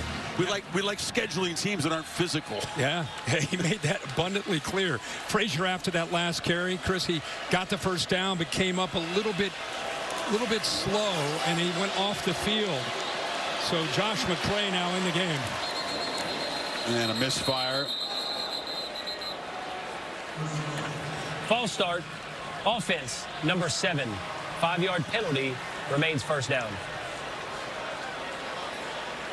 Creative run game. We've seen Dylan Bell get involved a couple of times rushing the football. Stockton's carried it 8 times. Frazier's been the workhorse. Chauncey Bowens, who's just coming back from injury, hasn't contributed much, but there's the depth of what Mike Bobo has to work with. And anytime you talk about a conference championship game, especially the SEC, you always think about who's going to run the football better.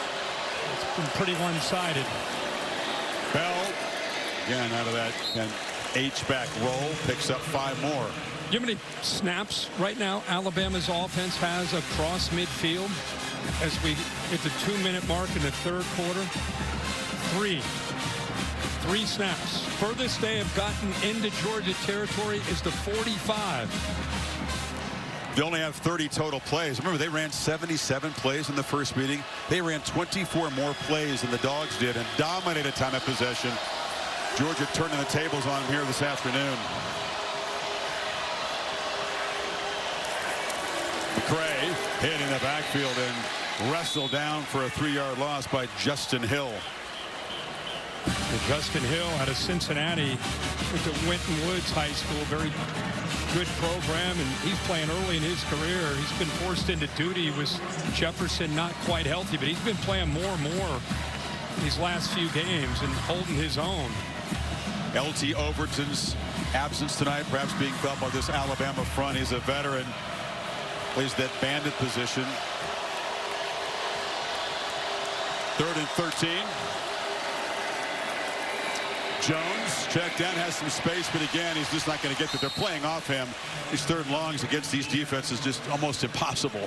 And I almost feel like Georgia, with this lead, not that they're taking their foot off the gas, but very different mindset. Still, you know, obviously aggressive, but just playing smart.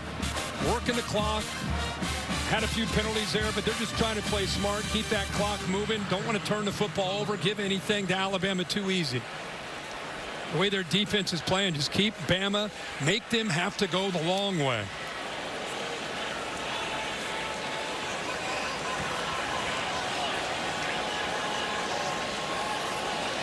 Working the play clock all the way down before Thorson boots it high with backspin. Adams makes the fair catch at the 8-yard line with 10 seconds to play here in the 3rd quarter. The All-State bus is here. Sam keeping us comfortable this afternoon. What's the All-State good hands play? Let's look at Texas Tech. They finished off a remarkable year. What an interception. Really a turning point in the game. It was still somewhat close. That was a big one. Entire defense. Roberts with that interception. Texas Tech dominating BYU for a 2nd time. Beat him at home, and this time in Arlington. Joe McGuire and the Red Raiders, congratulations. Going to get a top 4 seed, I would think, and a bye. What a year. No doubt. Interesting to see how they do in the playoff. Can't wait to see them match up against the Big Ten or SEC team. That's what they've wanted. Wide open. Check it down to Caleb Edwards, the tight end. Very rarely has an Alabama receiver caught a pass with open space around him. But on the final play of the 3rd quarter, the Tide pick up 21, trying to get this drive going. Alabama hasn't been shut out in a quarter century. It's the Dogs 21-0. Back after this message, and we're your local ABC stations. You're watching the SEC Championship on ABC.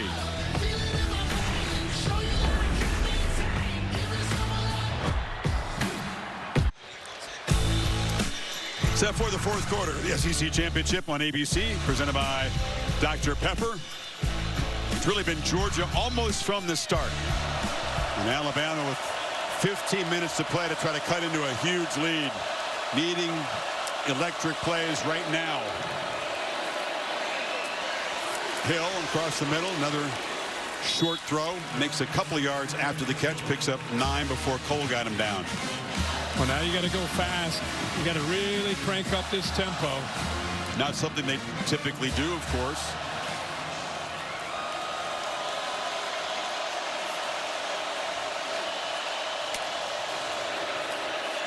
Pressure comes. Simpson swallowed up. Quintavious Johnson. That relentless pass rush tonight. There's a flag down, by the way, in the defensive secondary.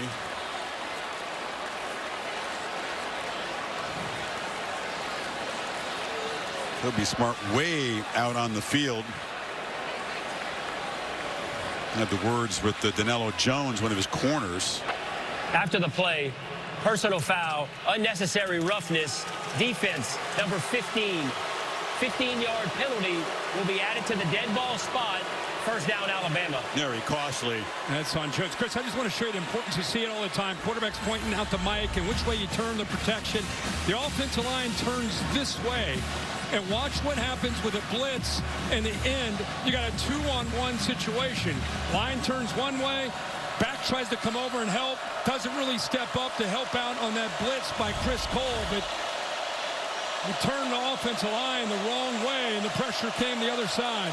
So the sack counts. It would have been 3rd and a mile. That dead ball foul gives Alabama a first down to the 45. Simpson ball batted in the air and caught. Edwards on the carom as the ball just kind of fluttered into his hands. Bama needs every break they can get. It was tipped by Everett. Man, that's about the first break they've gotten tonight. Blitz off to right there from the corner. Everett, ball goes in the air. The way this night's been going, you'd think that C.J. Allen or Raylan Wilson would have picked that off, but they catch a break with a freshman Edwards with a heads-up play. Another short throw over the middle and pick up about 4 to Hill. Yeah, Georgia's keeping everybody back. Go back to that penalty with DeMello Jones. This is after the whistle. Obviously, that's what made Kirby. You saw Kirby over on the sidelines jumping up and down. That was what he was frustrated with. Not just the penalty, but one of his players with a 21-point lead doing a thing he just can't do. It's a mental error. Horton jawing, but they're always going to get the retaliation. Oh, dropped by Hill in the flat. You're definitely seeing the absence of Jam Miller come into play here. He's just an accomplished receiver out of the backfield, a trusted target for Simpson. Hill, that's not his natural role. No, not at all. And, you know, some of the other backs that are younger, but the tough part with them is when it comes to the protection.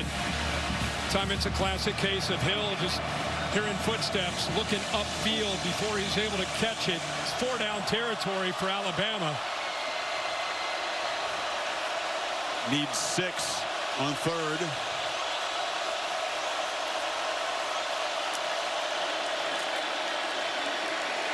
Back foot throw, trying to loft it to Williams, who was tackled. And Georgia, it'll be another penalty on Danilo Jones to bail out Alabama. He didn't see the football, which was way Pass underthrown. interference, defense, number 15. 15-yard penalty from the previous spot. First down. Pressuring Ty Simpson. Every single time he throws the ball, this time it's C.J. Allen in his face. That's why there's nothing on the ball. And how often do you see it? The corner that gets out of phase, ball's underthrown. Williams trying to work back, gets hands on him, doesn't turn to look for the football. So an easy penalty there on pass interference on the Dogs. So 2 penalties on Jones, setting up Alabama as they finally try to dent the scoreboard here. Quiet night for this guy, Bernard.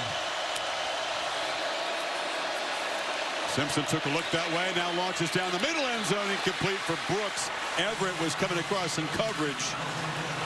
Did he get a piece of that pass? Well, I'll tell you, Ty Simpson did a good job of selling that off to his left. So as soon as I circled Bernard, he kind of did a stalk block and go.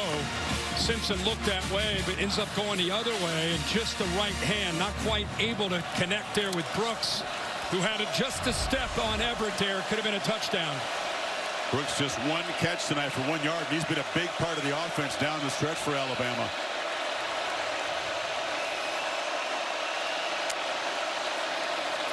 Pressure again. Lofted toward the end zone. Williams could not come up with it. Defended by Ellis Robinson. Now they keep bringing blitzes, and until you make them pay for it, they're not going to get out of it. One-on-one, can you beat them? Ball's there. Ryan Williams just drops it. Right there, right through his hands. I don't feel like he's ever been a natural ball catcher. Like he just doesn't seem to have those natural hands. Earlier this year, the ball would be going through his hands into his chest. That time it was right where it needed to be, and it just went through the hands, and they miss another opportunity. Would have been a good catch for the play they needed to make. He's had 8 drops in this season. That's a lot. 3rd and 5. Underneath, it's Bernard, who never drops the ball. Working free. Jeremy Bernard still running. He will score. Touchdown, Alabama on the board, finally. Well, you were calling for Ryan Williams last week. I've been calling for Jeremy Bernard tonight just because he can do that. He could be arguably their best football player on the Alabama roster. You got to just find different ways. This time they use motion, try to get him into the screen, the middle screen. That play right there on K.J. Bolton, the stiff arm. And then Dalen Everett, another stiff arm. 91-yard drive, Kirk. And they did play with emergency in tempo, only took 2:37. Now those 2 major penalties on Jones played a huge part, but suddenly it's back to a 2-score game. Bernard finally announces himself as an impact player in this game when he won 7 dogs, 12:33 to go in Atlanta.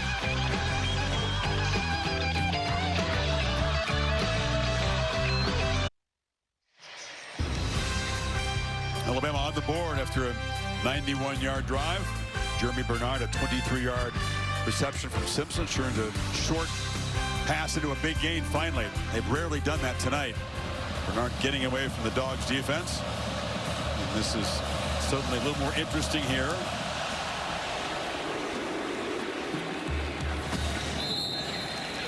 Players Spotlight brought to you by Tecovas. The center was the focal point with Drew Bobo out tonight. How's Malachi Tolliver done? You know what? He's done pretty well. You lose continuity when you lose a veteran center. That was a big question early. That was early in the game where they were able to work around him. But I tell you, he's kind of settled in, done really well in the run. Pass pro, haven't really necessarily called him out at all tonight. So for a guy that only played against Charlotte, last week when Bobo went down, he had to step in against Georgia Tech, and he had a week to get ready against this Bama defense. So far into this 4th quarter, doing a good job. Stockton on the move on 1st down. Sideline pitch. And Branch works his way back and dives forward for a 7-yard gain. Anybody that's watched Georgia football knows that when the 4th quarter comes around, Gunnar Stockton has played his best football. In fact, he's done so well in the 4th quarter that the coaches have tried to encourage him, hey man, trust it early and let it go. We don't want you just to be that aggressive guy in the 4th quarter. Some of that's been in Knoxville and against Ole Miss when they've had to get aggressive and play with some urgency. But man, he plays at a different kind of speed in the 4th quarter.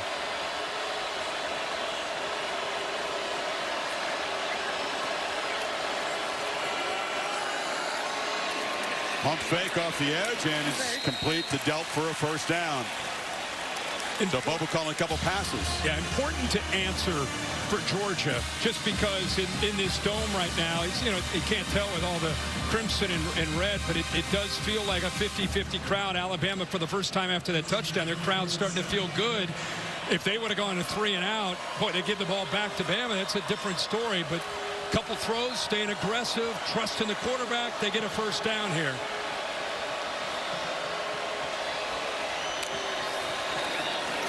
Bell coming across. Stockton faked it to him, and he'll be hit by Keenan for a loss. And Kane Womack, the defensive coordinator from Alabama.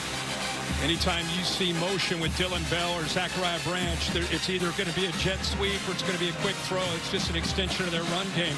He had 9 Crimson Tide defenders flying downhill.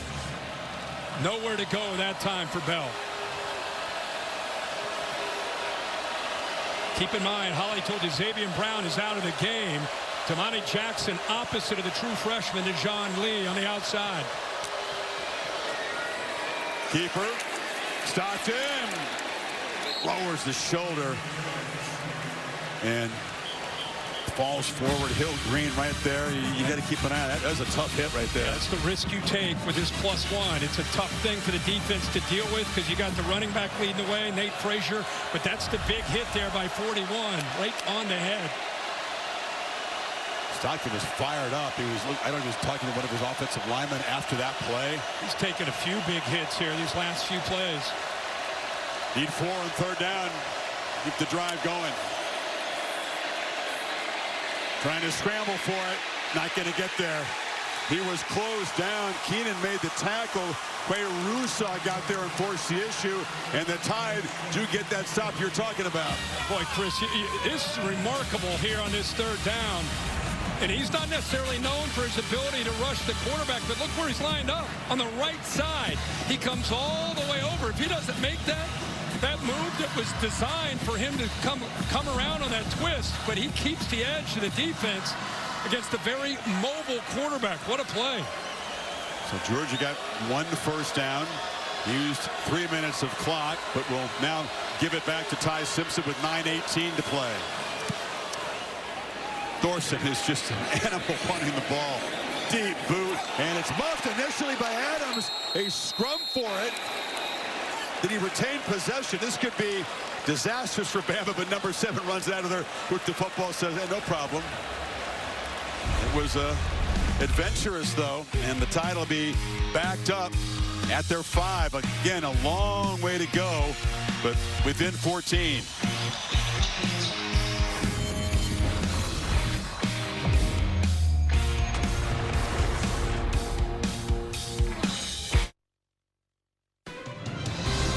The SEC Championship on ABC is presented by Ice Cold Dr. Pepper. College football, it's a pepper thing. And in part by IHG Hotels and Resorts. Georgia dominant through the first 3 quarters. Alabama has a 4th quarter touchdown. Inspired, emotional Georgia defense. Tide went 91 yards on him last time. And C.J. Allen, the enforcer, the leader, reminds me so much of Nakobe Dean when he meant to this defense. Same kind of personality, number 3 in the middle. Tide 96 yards away. And Simpson underthrows Edwards. On his back again. I mean, he's trying to give his receivers enough time to run their routes and separate. But these offensive linemen are getting pushed back right into his face. And not even blitzing on that one.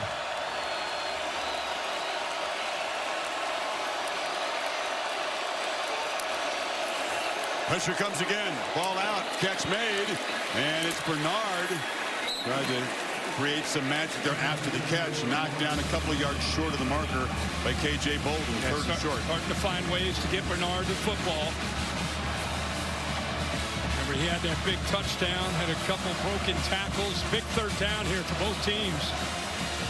Under 9 minutes. Been a story from the start. Alabama just 2 for 10.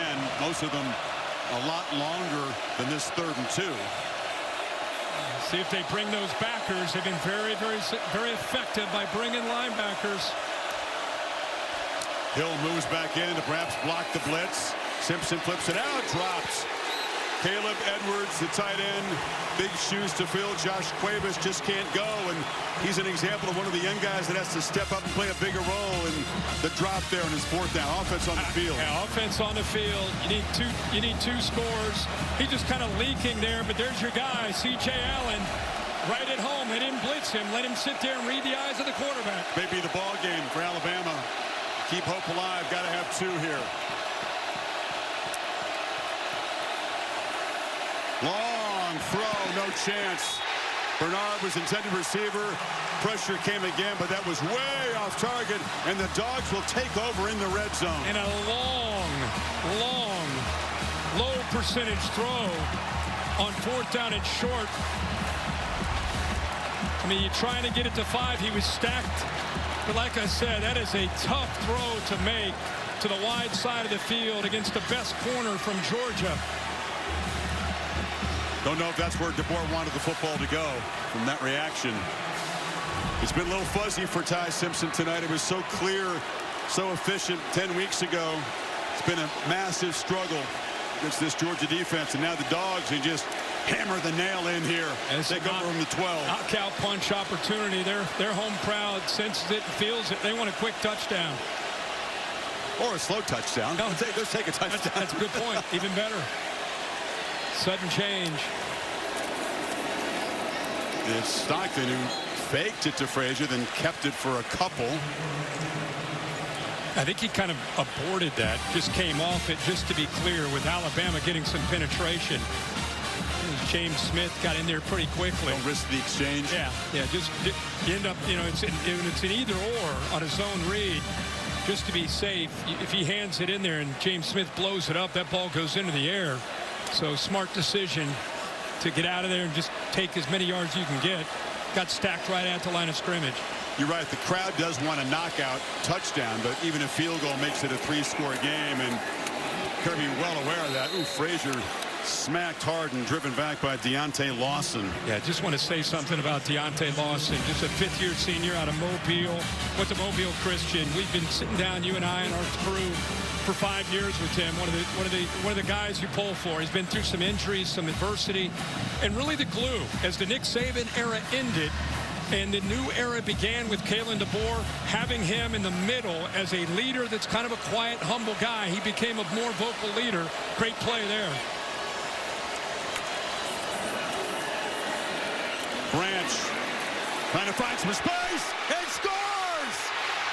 The Dogs deliver the dagger.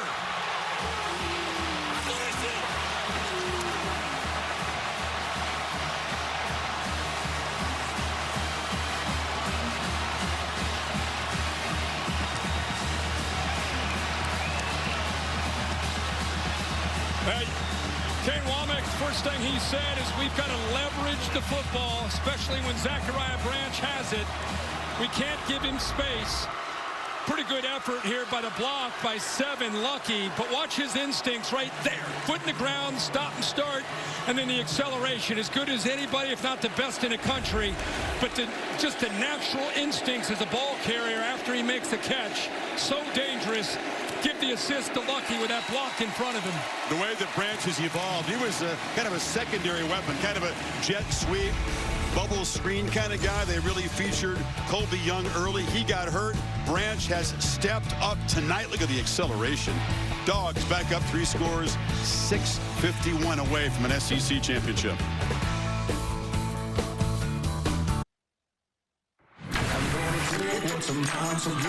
You get one shot, one opportunity. Give me some of that power.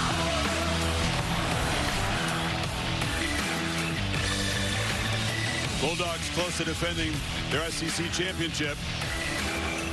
1 net rushing yard for Alabama, their longest run tonight, Kirk. 5 yards. That one factors in the 2 sacks against Simpson. Here's that 4th down play in the previous possession. Yeah, gutsy call, surprised with the decision to throw it as far as they threw that against a top corner. And Georgia takes advantage of the short field. What a move. What a... he's been doing it all year, like you said. And this is the guy that we're going to start throwing around game balls for Georgia. It's easy to look at Stockton or Frazier or Zachariah Branch, but man, there were so many questions. Losing Drew Bobo. Been a lot of moving parts around the center. Bobo's been the guy that's been kind of that guy you could count on through being healthy and being the leader. And Malachi Tolliver has really played well in his absence. Redshirted last year, spot duty, sparing duty really in his redshirt freshman year. And there's Bernard, the kind of play they needed in that 4th down that you just showed. Gainer out across the 40, picks up 16. Yeah, and again, Georgia just with this big lead, they're just sitting back. See if they start bringing those backers that have been effective, walking them up.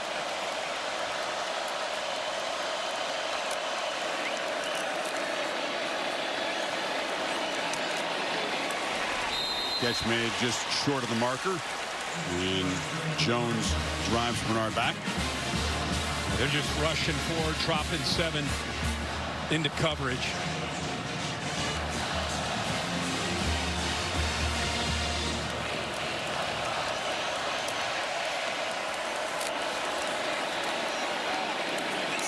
Tried to find Bernard yet again. Everett broke it up. Yeah, again, I think there are people watching right now, and I think if you're a Miami fan, I personally think Miami's going to be in because I think BYU's loss the 2nd time to Texas Tech could ultimately impact them. I think the discussion's going to be Bama and Notre Dame. I think that's what just in my opinion, I think that's what they're going to have to weigh and look at all the things you look at, and Bama's got a lot of good for them. Notre Dame has some good for them, so it's going to be an interesting discussion, I'm sure, in that room. We'll pick up on that in a second. Tide need 2 on this 3rd down. Simpson has time. Does he have anybody open? No, he's going to take off. He's going to be tackled short. It's going to be 4th down here. C.J. Allen, the heartbeat of this team. The guy that teammates say is just wired differently. And just to clarify, the reason I think Miami will be in is because I think BYU could slip beneath Miami, which would put Miami and Notre Dame together. And that's where the head-to-head would come in favor Miami over Notre Dame. Let's watch this 4th down play, and I'm going to pick up that with it because the Herb Street playoff predictor is different than the All-State. Yeah. And I have... make it very clear, I have no say in anything. I don't know anything. I'm just going by what the committee does with their rankings, trying to respond to what they do from 1 week to the next. And everybody's been clamoring about, what about head-to-head? What about head-to-head? But Miami's been so far away from Notre Dame. Maybe they shouldn't have been, frankly. Maybe they shouldn't have. But I'm just saying they have, based on the committee's rankings. And it really did come into play. Well, now, after last week's rankings, the only team that was in between them was BYU. And I don't think teams should ever be punished for playing a conference championship game. But in this case, you and I called the game in Lubbock. It was one-sided. You watch it again today, pretty one-sided. I just wondered, do they punish BYU for playing that second game in that conference championship? Or do they keep it? I don't know. I mean, that's what they have to figure out. Yeah, we'll watch the fourth down play. Alabama fans hoping they don't get punished for playing in a conference championship game. Sure. Difference is they did beat Georgia in Georgia the first time. They didn't lose twice to them as the Cougars did to the Red Raiders. That's the difference.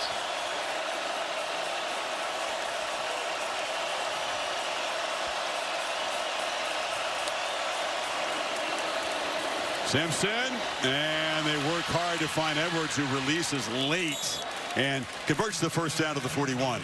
Good job of staying, kind of riding that, caught the defense's attention, started to commit towards that, looked like a dive to Hill, and he did a good job of reading the defense and pulling it out and just leaking that freshman. Did not run on the play. Please set the game clock to 5 minutes and 15 seconds. And please set the play clock to 40 seconds. Both the game clock and the play clock will start on my signal. He did a good job of riding that to safeties. Linebackers came down. He's able to slip it out to Edwards for that first down.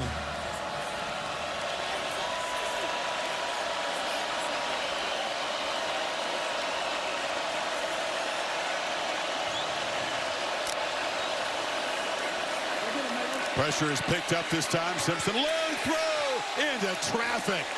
Dangerous pass attempt. K.J. Bolden was patrolling the area. Kirby knew they were that close to a pick. And Ellis Robinson won. Watch him. He's reading the quarterback. He doesn't even go with the receiver. He's got a safety over top. And I think with the very close by Bolden making a play on the ball, but Ellis Robinson's right there too. So you have two different defenders right there. And Kirby knows they missed one there. Good job of disguising that coverage. Bolden may have broken up an interception from his teammate. Robinson was waiting for the football.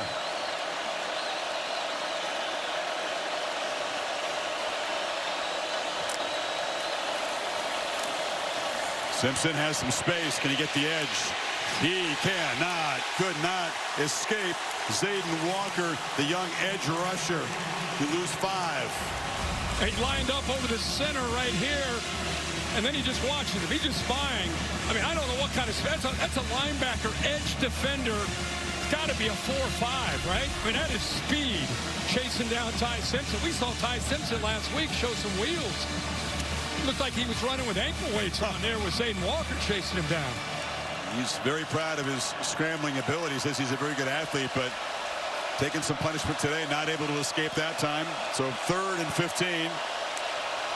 2 plays to get the yardage. Short throw, Bernard. And it's a second throw downfield to Daniel Hill. A trick play. Hill rumbles downfield into Georgia to the pass and then the lateral across the field. That's incredible. And they brought 6. Once again, Simpson gets hit. They brought one more than they could handle, so he gets hit. What a job by Bernard, who was a Wildcat quarterback in high school, and did a good job there, not just throwing it, but leading him. Made sure it was a backwards pass. Now end zone for Bernard over his head. They've been all over number 5 tonight. Ellis Robinson in coverage that time. He does have the one kind of explosive play we've seen from either side tonight. Georgia doesn't have a 20-yard play. Bama's just got the 23-yard touchdown play from Bernard.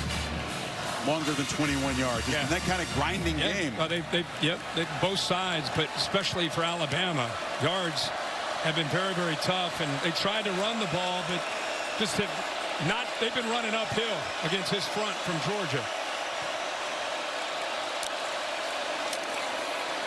Simpson, deer off his hands. Every single time he drops back to throw. Remember, this is the same teams that played, 10 weeks ago or however long ago it was, and we all marveled at the job Ty Simpson and his offensive line did, went into hostile territory.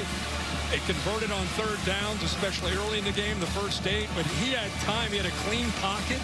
Tonight, 18 pressures in this football game. Every time he throws the ball, he's got somebody in his face. Like most college quarterbacks, Simpson's numbers are far, far worse when he's under pressure.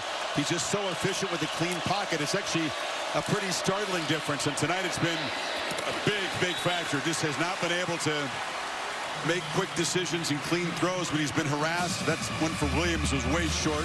Yeah, and I think when you have that kind of success as a defense, Kirby talks about this a lot. Glenn Schumann, they're not always caught up in how many sacks did you have. They have 3 tonight. They don't care about sacks. They care about affecting the quarterback, which they have done almost every time he's dropped back to throw. 4th down and 10 here.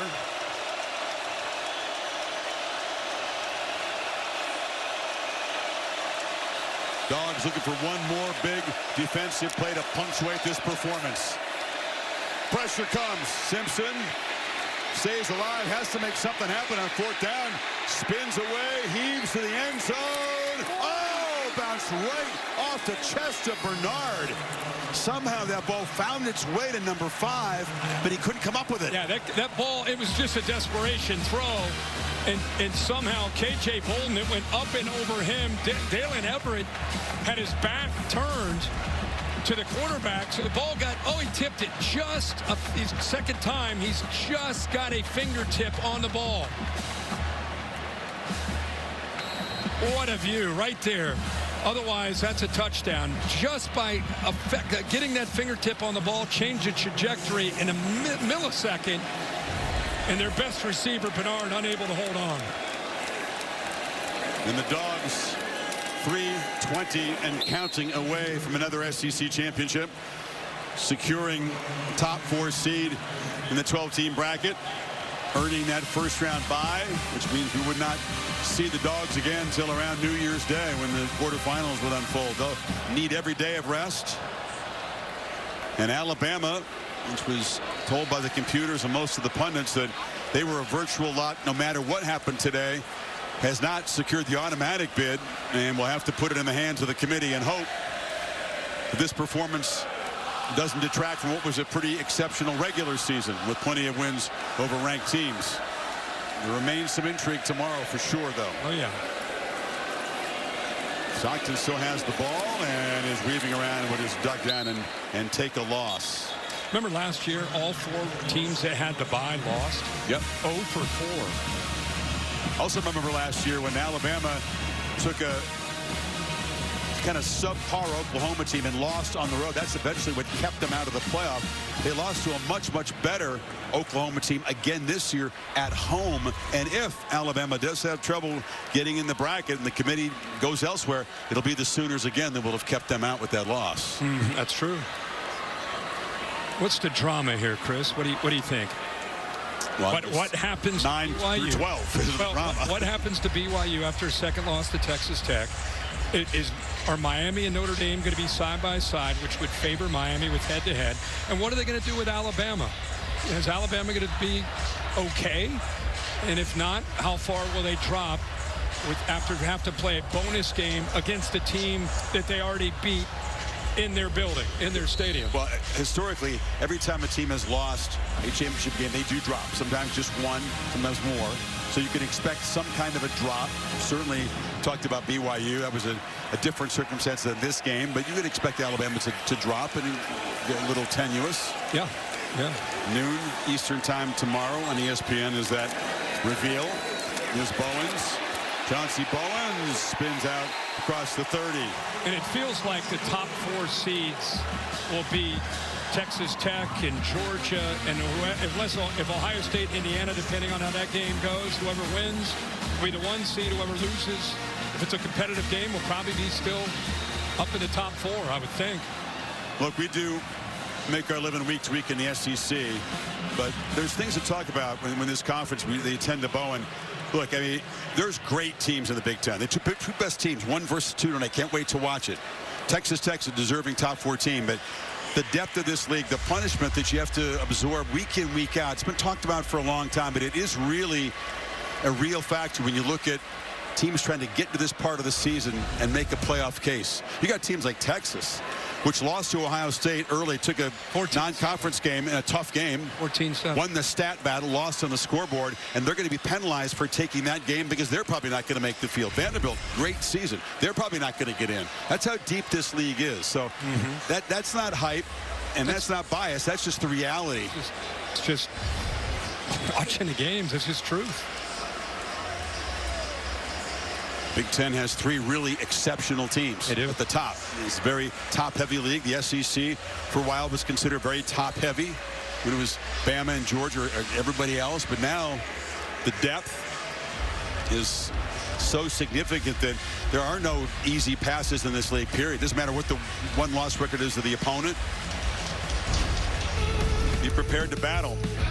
Georgia out battling Alabama, 2 minutes away from backing up last season's SEC championship.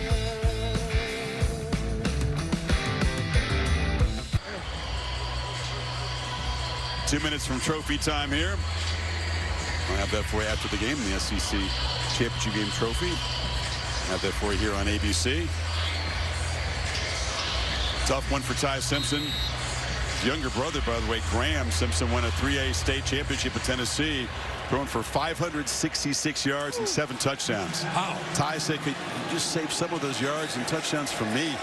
The different story of the Simpsons, as Ty's going to come up short, unable to match the brilliance of that first performance in Athens. It took all of what he had there to come out of there with a win, and Georgia was determined to make him really uncomfortable tonight, and they did so. Congrats to Kirby Smart and the Georgia Bulldogs. You know, we've been around their team all year. They've been known as a resilient team.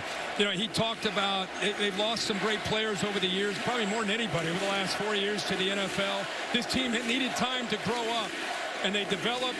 They got more comfortable with each other, learned through some mistakes, and now they win an SEC championship. They enter the CFP as one of the more dangerous teams, in my opinion, going into it. It's going to be a lot of fun to see what kind of run they can make.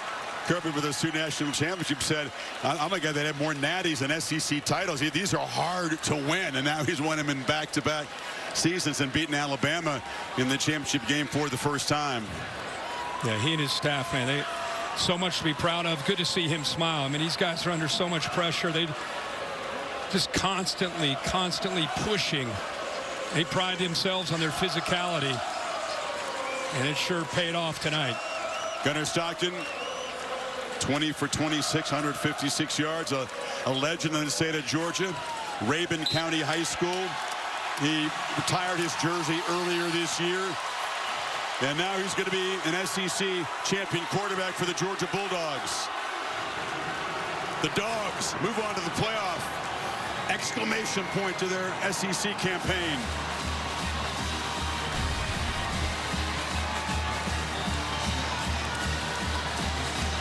And let's hear from Kirby with Holly.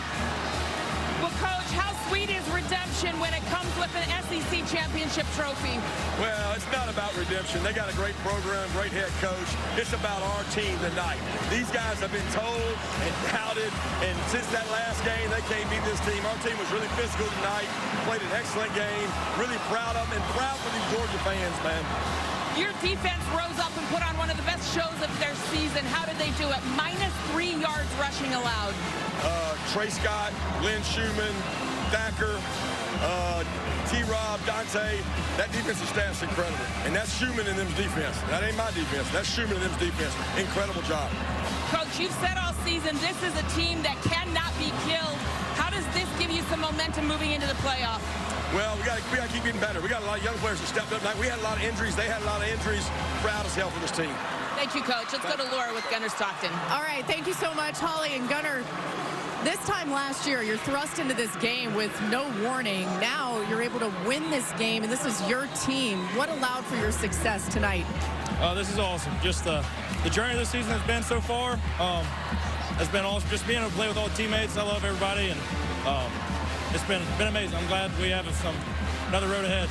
Yeah, I know it breaks your heart that your friend, center Drew Bobo, couldn't play in this one, but what can you say about the way that Malachi Tolliver stepped up? Yeah, Malachi did a great job. He just stepped up, and he did his butt off today.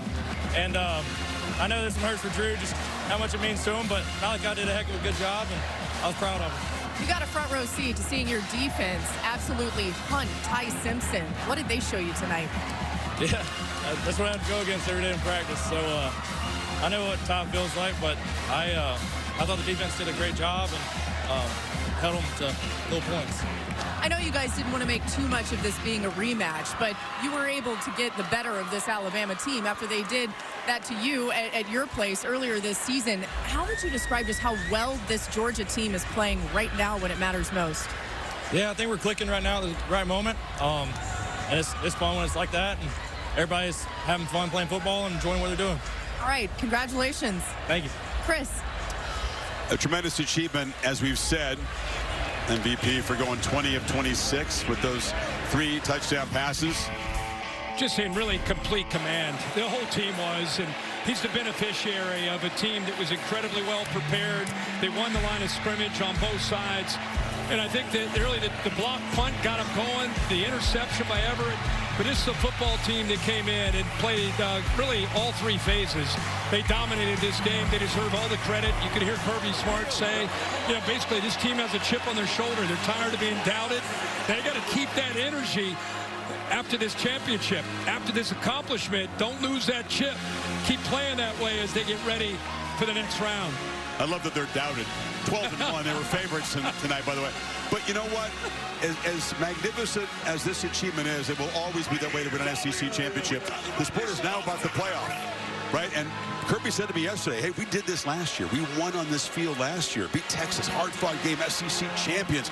And then they lost to Notre Dame in their first playoff game, and everybody forgot a little bit about this. So he knows that what's ahead is more important than what they've just done today even. Great point. This feels incredibly different to me than last year. Carson Beck went down with an injury. Gunnar Stockton stepped in, and while it was great that he stepped in and he's a talented player, he just didn't have a lot of experience. First start was a playoff game. Right. So you just didn't really know. Great team, but you just didn't know what you had there. This team is doing this. This team is saying, bring anybody on. So I think it's a very different set of circumstances as long as they get this accomplishment and keep that edge that they played with tonight. They'll be tough for anybody to beat. Well, I don't think they're going to lose in the first round. I'm just saying that there's so much hinges on that. As great as this is, you're still, when you're the level of Georgia, you're judged by what you do, quarters, semis, championship game, etc. And if they get the bye, it gives them some opportunities to get healthy. This is a banged-up football team. A lot of guys had to play through some injuries tonight. Gives them a chance to recover and really get their mind and I think their bodies right to make a run in the postseason. And for Alabama, which faced this Georgia defense, we'll talk about their situation in a second. Really early on, the Dogs were swarming, hitting hard, pressuring Simpson. Yeah, it was a tremendous effort. I think that Glenn Schumann, I'm glad Kirby Smart said that. This is Glenn Schumann's defense. Everything they did, they just seemed to be one step ahead of what Ryan Grubb and this offense is trying to do. They won the line of scrimmage. They were bringing a variety of different blitzes.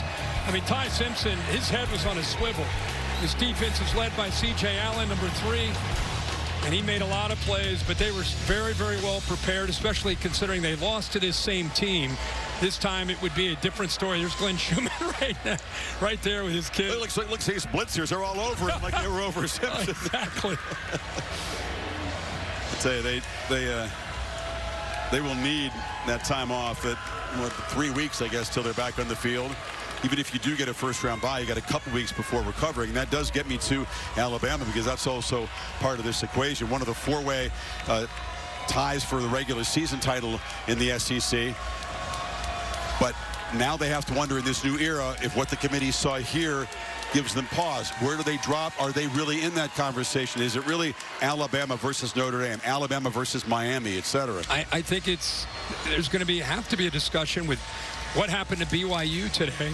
Where will BYU go? And then it's Alabama, Notre Dame, and Miami. And I think Miami will end up having the edge. So now you're down to Alabama and Notre Dame. That's how I look at it. And it just depends on what the subjective analysis will be with the committee based on watching this game. We're set to have the trophy presentation. Now let's get back down to Laura. All right, thank you, Chris. And fans, welcome to the 2025 SEC Football Championship Trophy presentation. We want to acknowledge Alabama's great accomplishments this season. Congratulations to them. But let's give a huge round of applause for the Georgia Bulldogs, your 2025 SEC champions. And we'd like to welcome to the stage the head coach of the Georgia Bulldogs, Kirby Smart, is up here, as well as SEC Commissioner Greg Sankey, Georgia Athletics Director Josh Brooks, President Jerry Moorhead, and we are going to get this going by announcing our MVP of the 2025 SEC Championship game, and that is quarterback Gunnar Stockton. Gunnar, get up here.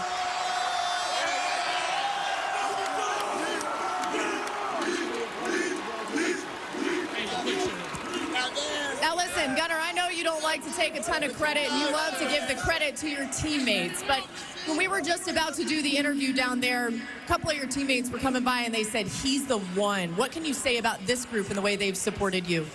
No, they're awesome. They make it fun to go practice and just be around them every day. MVP of the SEC Championship game. How does that sound from a guy from Tiger, Georgia, all the way to this? Sounds like a dream come true. All right, let's get Kirby Smart over here. Congratulations to Gunnar. And Kirby, this is something that you felt like this team could accomplish, but you knew that there was some growing up that had to happen. How would you describe the way that they have responded throughout this season? They've responded in the face of so much adversity, so much criticism, and they just kept getting better and better. A couple of them just told me they want to go back and practice tonight. They said they want to get out there tonight and get a bloody Tuesday when we get back home. That's the kind of mentality this team has. They want to practice some more. They want to practice some more. They love contact, and we love them. What can you say about this Georgia fan base that packed this place, a place that you're all too familiar with, the way that they have continued to show up and be a heartbeat on the outside of this team? Yeah, they were all here last week. I want to thank the band, especially. The band has been incredible and loud and rocking. We love our band. And you know what? These fans have been through a lot of heartache and agony in these games, but not tonight, baby, not tonight. One more question. Are you guys going to practice tonight? I don't know. She wants to know if we're going to practice tonight.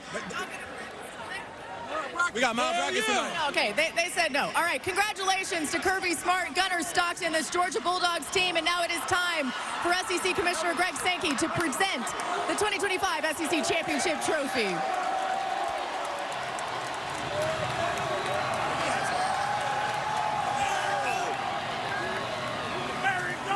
Chris, I'll send it back to you. Confetti falling inside. Just what we saw last year for Georgia. They'll now try to build on this and make a deeper run. Kirby Smart, but emotional about the achievement of winning the SEC. And then he went to church there and started talking about everything to do with the Georgia program. He get fired up. Got the band going, and they should show up, support. But I do love how you got to find a way to get an edge, right? They disrespect us. They don't, a lot of criticism. I'm like, wow. I haven't heard a ton of criticism myself. This is not only a great team, it's a great program. And it's a program that every single year they're going to be in play, and they've done it again. And like I said, this is different than last year. This team is trending up as they get ready for these next few weeks to maybe a month. The only blemish was that home field loss to Alabama 10 weeks ago. Hard to kill has been the motto all season long for this Brazilian team, and they're going to be hard to kill in the postseason.